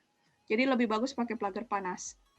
Kemudian kita aplikasikan barrier, RMJIC, sinar, masukkan gel bleaching-nya, baru kemudian ditutup sementara. Jadi tutup sementara ini jangan pakai TS ya, semen polikarboksilat atau semen zinc fosfat. Jangan ini juga, jangan Tidak perlu RMJIC juga, karena RMJIC kan mengandung resin. Jadi nanti tidak mau setting dia malahan. Kita yang fast setting saja semen polikarboksilat. Nah, ini setelah beberapa minggu kemudian sudah berhasil bleachingnya. Another technique, jump start. Ini kombinasi kalau misalnya in office masih belum putih, kita bisa lanjut lagi home bleaching. Saya kira 1-2 minggu kemudian. Ini waiting room bisa juga, pasiennya disuruh tunggu 60 menit di waiting room. Nah, untuk sensitivity-nya, kita bisa lakukan desensitizer before and after. Jadi sebelum dan sesudah bleaching, kita instruksikan pasien selama 2 minggu sebelumnya, bisa menggunakan gel desensitizer atau pakai pasta gigi yang mengandung potasium nitrat dan sodium fluoride. Umumnya yang misalnya Sensodyne itu sudah ada kandungan ini, potasium nitratnya. Jadi sikat dulu 2 minggu sebelum dan 2 minggu sesudah. Oke, kesimpulannya, light activated bleaching is not effective, white diet is unnecessary, periodic at home maintenance, dan waiting time before restoration. Bleaching duration according to manufacturer instruction. Jadi setiap bahan bleaching itu pasti beda-beda instruksinya. Jadi mohon dibaca dulu instruksinya supaya diperoleh hasil optimal dan patient safety tetap diutamakan ya. Jadi usahakan baca dulu karena tidak semua bahan bleaching sama. Oke, terima kasih. Ini untuk kontak person saya, boleh dicatat atau di screenshot. Oke, terima kasih. Saya kembalikan ke moderator. Iya dok, baik. Terima kasih atas materinya dok, sangat menarik sekali. Ternyata banyak hal yang mungkin saya dan teman-teman sejawat sekalian baru dapatkan dan secara terperinci dari Dokter Sheni. Baik dok, mungkin saya langsung saja ke agenda selanjutnya dok untuk tanya jawab dok. Kita sudah punya banyak sekali pertanyaan dari teman-teman. Wah, banyak sekali. Jadi berapa pertanyaannya? Antusias teman-teman. Ini dari Maaf saya ya mulai. kalau membosankan, bosan ya? Tidak sih dok. Tidak dok. Keren dok materinya. Oke dok, langsung saja. Yang pertama dari Dokter Umul. Pertanyaannya itu dok, kenapa kehamilan menjadi kontraindikasi pada perawatan bleaching? Kenapa kehamilan menjadi kontraindikasi pada perawatan bleaching? Nah, karena kan misal kita lihat dulu dari etiologi dari ini sendiri. Etiologi stainnya itu kita lihat. Kan stain, black stain misal. Nah, jadi black stain ini sangat khas sekali pada wanita hamil. Karena kan wanita hamil itu biasanya mengalami anemia defisiensi besi kan, sehingga di salivanya itu banyak zat besi bebas beredar. Jadi kemungkinan itu ketemu dengan bakteri kromogenik menjadi stain hitam. Jadi kemungkinan cervicalnya itu hitam. Nah, kalau misalnya itu kita lakukan bleaching, maka dia akan recurrent terus. Karena kan hormonal ya. Hormonal dan keadaan kandungan besi juga pada ibu hamil ini juga tidak stabil pada saat itu. Jadi mau dilakukan bleaching percuma, itu pertama.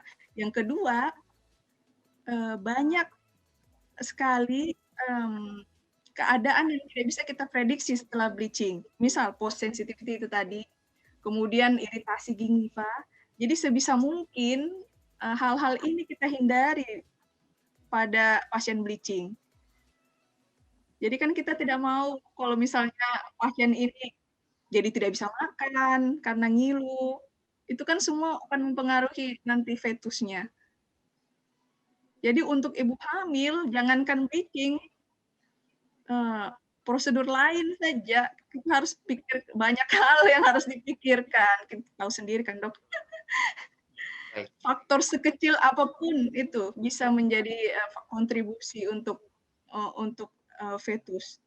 Jadi kalau bisa ya dihindari dulu ini kehamilan. Bisa jadi tertelan juga kan bahaya. Baik dok. Bagaimana Dokter Umul sudah jelas, sepertinya sudah sangat jelas dok ya, dari penjelasan Dokter Sheni tadi.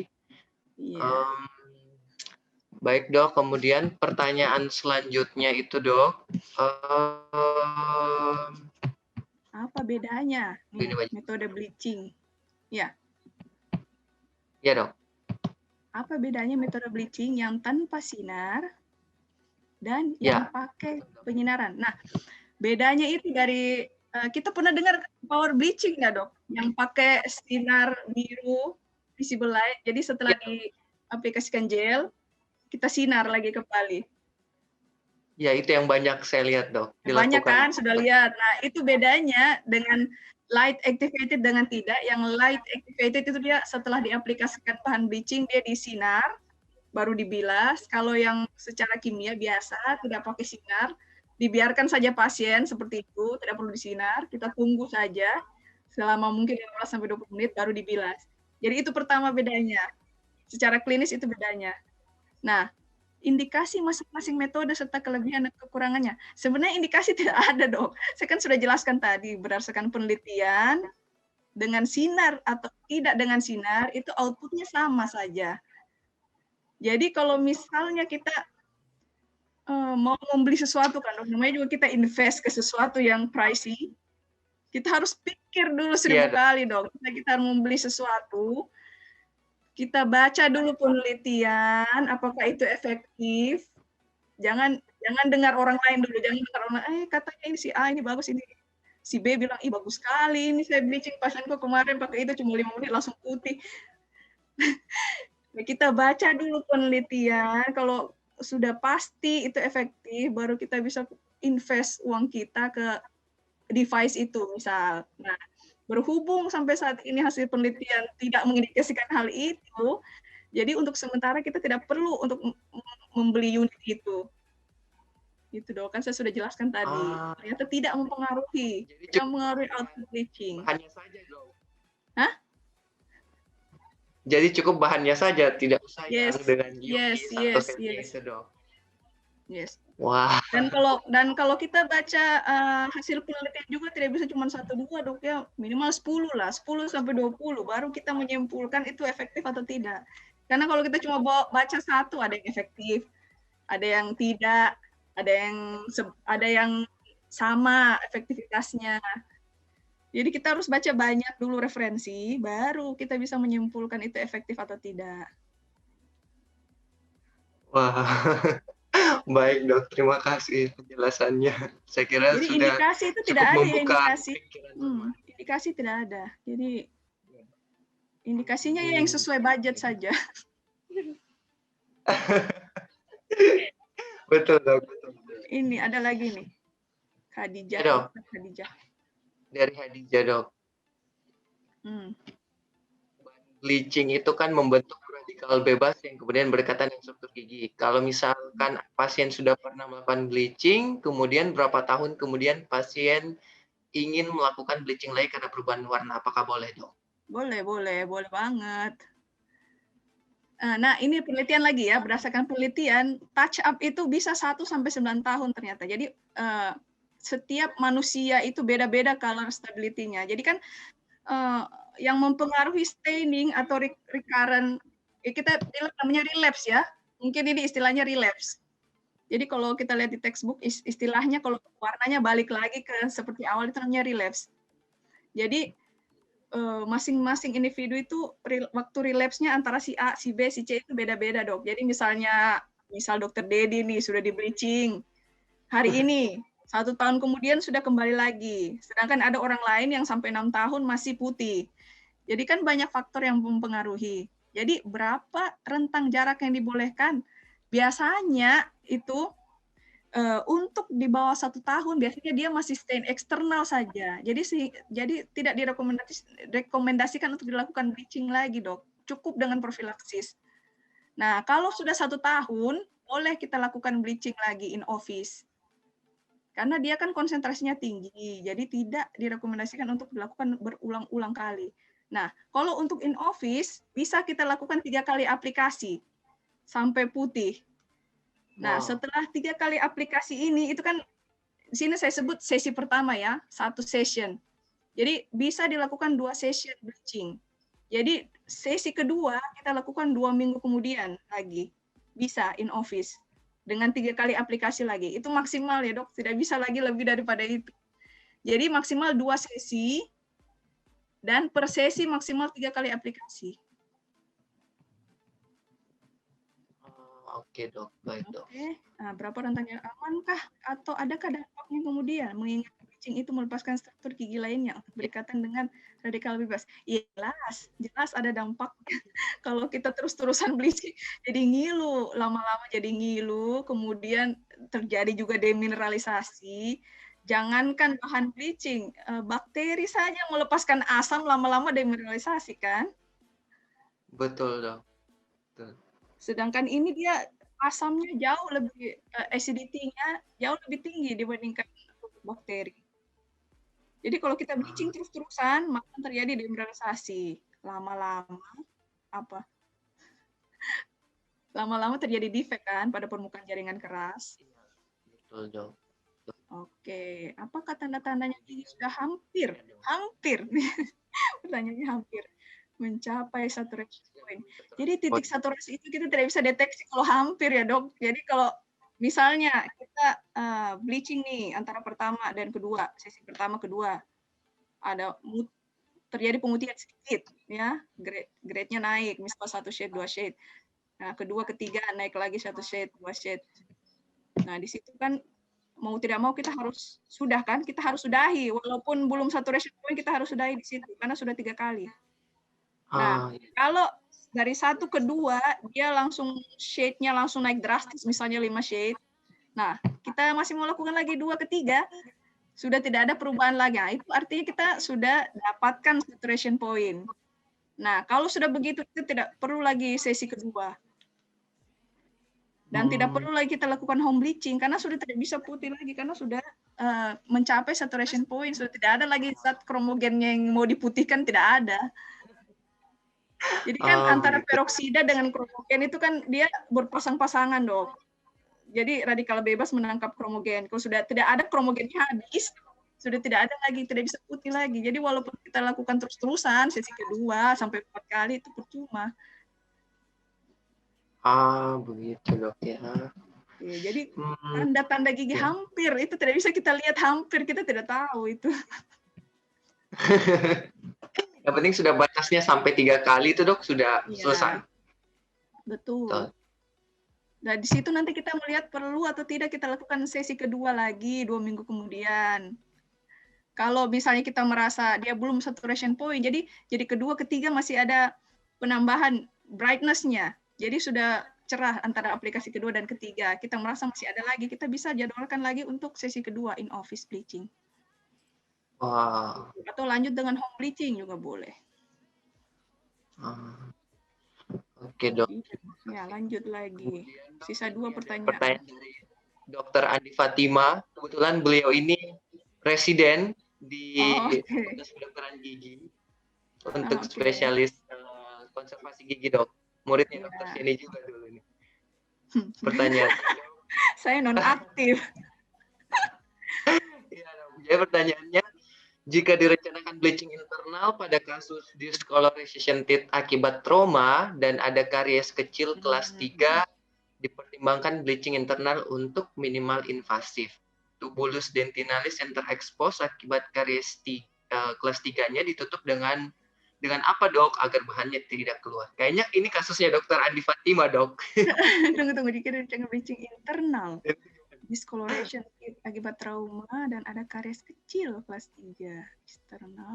Internal minimal invasif tubulus dan terekspos kelas 3 ditutup dengan apa dok? Agar bahannya tidak keluar. Terima kasih. Nah, jadi sebelum kita bleaching, kan kita sudah lakukan endodontik nih ya. Asumsi saya sudah lakukan endodontik. Nah, syarat untuk melakukan endodontik itu adalah mempunyai 4 wall intake. 4 wall intake. Jadi kalau misalnya ada karies kelas 3 nih, artinya udah berkurang 1 wall kan, kita wajib membuat yang namanya artificial wall.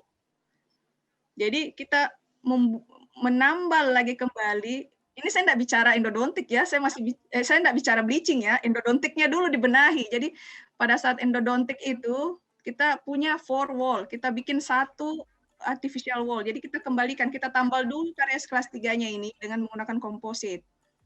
Nah, jadi resin komposit. Jadi kita sudah dapat 4 wall. Ini tujuannya supaya cairan irigasi lebih efektif masuk. Jadi cairan irigasi itu tidak kemana-mana dong kalau kita irigasi sama akarnya. Kan kalau misalnya cuma ada 3 dinding atau 2 dinding itu cairan irigasinya malah kemana-mana kan, tidak masuk ke dalam. Jadi supaya irigasi itu optimal, betul-betul corong, kemudian dindingnya intact, 4 wall itu dia akan lebih efektif nanti irigasinya. Nah, kalau sudah itu kan sudah ada tambalannya nih si komposit, ya kan? Nah, di sini bahannya saya sarankan komposit. Kenapa? Kalau GIC nantinya pertama ini kan daerah estetik, kurang bagus estetiknya pertama. Yang kedua susah dikonturing. Jadi yang bahan yang paling ideal di sini adalah packable composite. Ya. Oke, kalau sudah kita lakukan endodontik sampai selesai obturasi, baru kita lakukan bleaching. Jadi usahakan sebelum kita lakukan internal bleaching, semua dinding kavitas itu sudah direstorasi. Bahkan sebelum kita lakukan endodontik, itu semua harus direstorasi dulu ininya. Dinding kavitasnya. Oke, sudah dok? Iya dok. Bagaimana dokter Andi Fatima? Kalau masih belum jelas bisa diketik lagi. Iya dok, betul dok. Oke, lanjut. Lain dok, selanjutnya dari Dr. Ayu. Izin dok, tadi jelaskan apabila bahan bleachingnya terkena gusi, bisa diaplikasikan baking soda dan bisa sembuh 1 minggu kemudian. Apakah ada bahan lain yang bisa kurang dari seminggu? Kurang dari seminggu. Sejauh ini saya coba Oxyfresh 1-2 hari bisa dok. Wah, ya. Gitu dok ya. Ya, tapi kalau misalnya kita pergi ke kita pergi ke pameran misal bahan-bahan periodontik itu kan biasanya ada gingival soothing, ada kan untuk inflamasi gingiva itu kan biasa gel kan untuk soothing, entah itu dia mengandung aloe vera kah atau bahan-bahan kimia lain, itu biasanya bisa berhasil untuk ini, untuk iritasi. Kan sebenarnya dia itu kan burning saja kan iritasinya. Jadi meskipun dia tidak mengandung baking soda, bisa juga pakai bahan-bahan untuk soothing. Maksudnya apa sih soothing itu? Apa bahasa Indonesianya? Menenangkan dok. Soothing. Menenangkan dok. Menenangkan. Meredakan inflamasi. Nah itu boleh pakai bahan-bahan yang seperti itu. Asalkan masih aplikasi topikal boleh, atau salep-salep lain mengandung kortikoid, it's okay. Namun saya tidak mau terlalu banyak sebut merek karena tidak ada kepentingan. Nanti berikutnya kita sediakan sponsor. Tidak ada kepentingan. Ya dok, baik, kita pindah lagi dok. Aduh, tambah banyak pertanyaan ini dok. Apa tambah banyak? Ya dok, luar biasa. Pesertanya nih dok, udah sangat beragam. Cepat. Kemudian lagi tuh dok dari Dokter Murni. Yang pertama, itu dok, ketika ada crack line pada gigi, apa boleh dilakukan external bleaching dan apa yang perlu diperhatikan sebelum bleaching pada kasus tersebut? Itu pertanyaan nomor 1 dari Dokter Murni dok. Oh iya, ini kan sudah saya jelaskan tadi. It's okay, crack it's okay. Tapi daerah cracknya kita seal dulu pakai bonding, adhesif, kita sinar. Karena takutnya bahan bleaching nyerap masuk ke daerah crack itu, akhirnya terjadi post-op sensitivity atau tidak, cracknya itu akan menjadi semakin jelas malah kelihatan. Kenapa semakin jelas?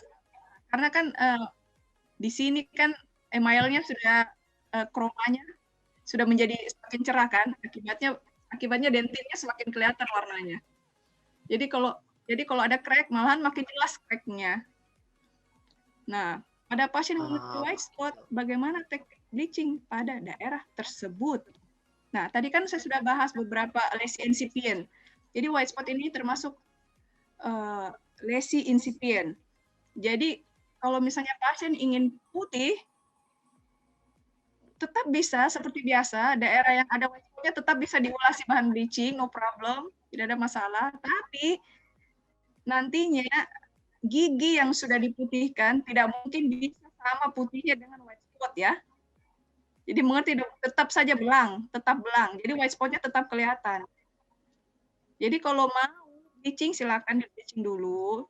Setelah itu kan pasti white spot-nya masih visible. Kalau white spot-nya masih ada, kita bisa lanjut lagi ke infiltrasi resin atau microabrasion. Kalau tidak punya alat microabrasion itu kan dia pakai bahan abrasif, biasanya aluminium oxide. Apa sih namanya? Saya lupa nama alatnya. Pokoknya sandblasting. Jadi dia semacam sandblasting. Jadi untuk diabrasifkan sedikit permukaannya sehingga yang ada di permukaan itu dia akan jadi menyatu dengan jaringan lain. Tapi ini cuma bisa kalau white spot-nya itu superficial. Jadi white spot ini ada juga yang dalam. Jadi ada yang benar-benar cuma di luar saja, ada yang sampai menyerap masuk ke dalam emailnya sudah dalam. Kan email ini kan ketebalannya bisa sampai 3 mm. Jadi kalau opak sekali warnanya itu mengindikasikan white spot yang dalam. Jadi kita microabrasion biasanya masih ada. Kalau infiltrasi resin itu maksudnya resin diinfiltrasikan masuk ke dalam permukaan gigi. Nah, itu caranya dengan ini aplikasi bahan adhesif saja. Itu namanya istilah kerennya infiltrasi resin. Nah, ini sudah terjawab ya. Biasa. Kemudian pada gigi setelah bleaching muncul banyak white spot. Apa cukup dengan pemberian CPP ACP, Dok? Ini bertanya lagi, apakah instruksi pos perawatan untuk bleaching eksternal dan internal sama secara kaos berbeda? Oke, yang pertama ya, setelah bleaching muncul banyak white spot. Apa cukup dengan pemberian CPP ACP? Nah, ini kalian harus pahami, setelah bleaching itu ada namanya gigi terjadi dehidrasi. Jadi kalau dehidrasi jelas nampak putih kan? Jadi bisa jadi itu bukan white spot, melainkan dehidrasi. Jadi kita butuh waktu sekitar 1-2 minggu untuk supaya gigi kita biarkan dulu dia rehidrasi kembali, kena saliva, kena pertukaran ion dengan saliva. Nanti lama-kelamaan dia warnanya akan stabil kembali. Kalau sudah stabil 2 minggu kemudian masih ada white spot-nya, kita bisa lakukan tadi pertama infiltrasi resin atau bisa dengan pemberian CPP ACP. Jadi untuk kita menilai bleaching kita berhasil atau tidak bisa pada saat itu juga, Dok, karena pada saat itu warna giginya stabil karena masih dalam keadaan dehidrasi. Jadi 1-2 minggu kemudian kita bisa cek kembali apakah hasil bleachingnya sudah optimal atau belum. Kita bisa lihat di situ. Kemudian izin bertanya lagi, Dok, apakah instruksi pos perawatan untuk bleaching eksternal dan internal sama, Dok? Secara kausa masing-masing berbeda. Instruksi pos perawatan saya rasa tidak ada ya untuk bleaching eksternal seperti tadi bahan desensitisasi saja 2 minggu setelah dan 2 minggu sebelum. Kalau yang internal itu kan tidak ada kontak dengan luar ya, jadi tidak perlu desensitisasi dan giginya juga sudah non vital. Jadi tidak ada instruksi khusus untuk yang internal. Yang eksternal saja itu cuman ini saja bahan desensitizer. Oke, Dok. Oke. Izin, Dok, Hilmanda. Oke, ini teman di Tokyo ya. Iya, Dok. Coba baca, Dedi. Kami pernah melakukan internal bleaching pada gigi post RCT dengan apical resection. Pemeriksaan radiografis, pengisian hermetis, dan tidak ada kelainan di periapikal. Kemudian gigi mengalami discolorisasi. Kami lakukan internal bleaching dengan persiapan pre-op sesuai standar, tetapi setelah 2 kali perlakuan tidak ada perubahan warna. Apakah ini termasuk saturasi poin atau ada hal lain yang menyebabkan internal bleaching tidak berhasil, Dok? Nah ini saya mesti tanya dulu balik ke Dokter Hilmanda, warna diskolorasinya apa? Apakah hitam, metal, pink atau apa? Jadi kalau diskolorasi internalnya ini asalnya dari produk pulpa, 100% dia pasti putih. Kalau asalnya dari gigi necrosis, asalnya dari ferric sulfat. Nah, tapi kalau asalnya dari bahan, ini yang susah. Ini yang susah kalau dari bahan. Misal, sealer sih maksudnya benol, atau bahan-bahan ditambal dengan metal misalnya, itu susah menjadi putih. Karena penetrasi dari molekulnya itu sudah dalam masuk, dan agak susah diputihkan dengan peroksida saja. Makanya untuk gigi yang sudah dilakukan endodontik itu banyak faktor yang menentukan apakah dia perlu di bleaching saja atau butuh full crown coverage. Tapi kalau saya lihat dari kasus ini, biasanya ya dok, 70% dari kasus seperti ini, pertama antara tanduk pulpanya masih ada, pertama, atau yang kedua di dinding kavitas itu masih ada sisa-sisa bahan pengisi saluran akar.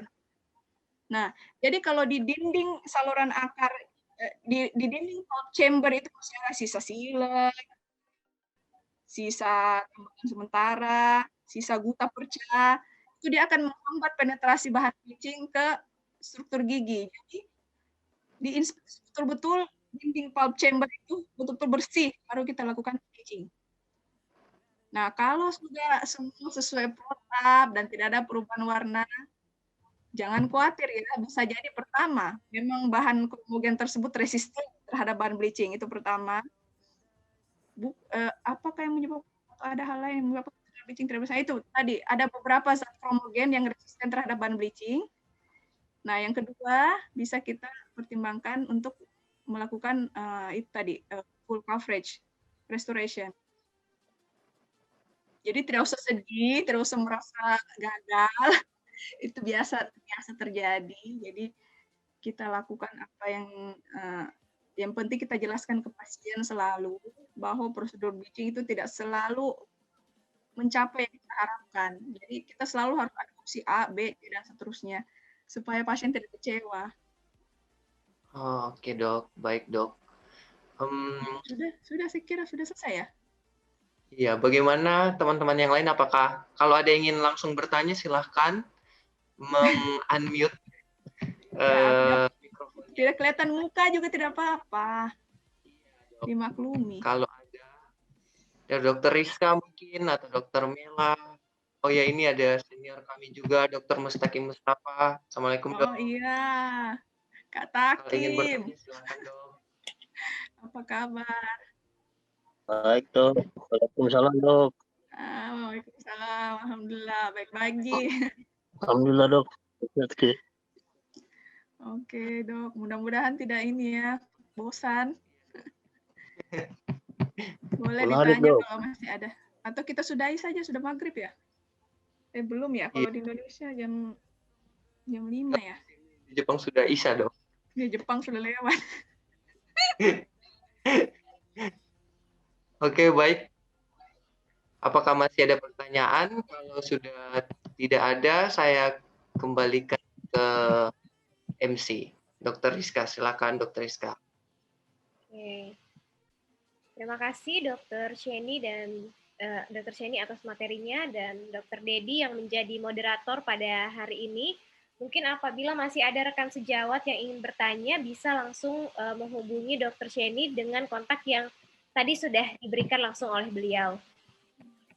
Terima kasih sebesar-besarnya kami haturkan kepada narasumber kita pada hari ini, Dr. Gigi Wahyuni Suci Dwi Andani, spesialis konservasi gigi konsultan, yang telah membagikan ilmu terkait dental bleaching pada hari ini. Dan juga terima kasih kepada Dr. Gigi Dedi Ariwansa yang sudah menjadi moderator, serta juga Rumah Dentis yang telah menjadi sponsor pada kegiatan acara Bincang-Bincang Rumah Dentis episode pertama. Semoga ilmu yang kita pelajari hari ini dapat bermanfaat. Saya, Dr. Gigi Rizka Arifin, mewakili seluruh panitia, mohon pamit undur diri. Terima kasih untuk seluruh peserta bincang-bincang. Ingat selalu jalan kesehatan dengan 3M. Dan tidak lupa sebelum kita selesai hari ini, akan ada foto bersama seperti biasa ya, dengan menggunakan screenshot. Mungkin operatornya siapa? Dokter Mela mungkin bisa diambil alih? Ya, siap. Mungkin bisa Itu dinyalakan ya. kameranya bagi yang mau. Yang rebahan tidak apa-apa. Yang rebahan tidak perlu dinyalakan videonya ya.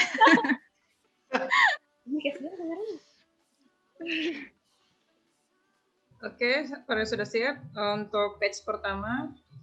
Oke, 1, 2, 3. Oke, lanjut ke batch kedua. 1, 2, 3. Lanjut ke batch ketiga, ini ada 4 batch ini. Mohon bersabar. Page 10.000. 1, 2, 3. Oke, batch yang terakhir. 1, 2, 3. Oke. Udah. Oh iya, Dokter Sheni, ini ada yang bertanya dari peserta, apakah boleh materinya nanti Dokter Sheni bagikan ke peserta, Dok? Oke, boleh. Dengan Baik. textbooknya sekalian saya kasih. Terima kasih, Dok. Oke, terima Nanti kasih. saya kirim ke moderator ya. Nanti saya kirim ke moderator atau host, nanti silakan didistribusikan. Baik, Dok. Siap, Dok. Terima kasih banyak. Sekali lagi, saya ucapkan terima kasih sebanyak-banyaknya kepada Dr. Sheni selaku pemateri dan Dr. Gigi Dedi untuk moderator pada kegiatan hari ini. Saya mohon pamit undur diri. Wabillahi taufiq wal hidayah. Wassalamualaikum warahmatullahi wabarakatuh. Waalaikumsalam warahmatullahi wabarakatuh. Dah. Terima kasih, Dok. Dadah.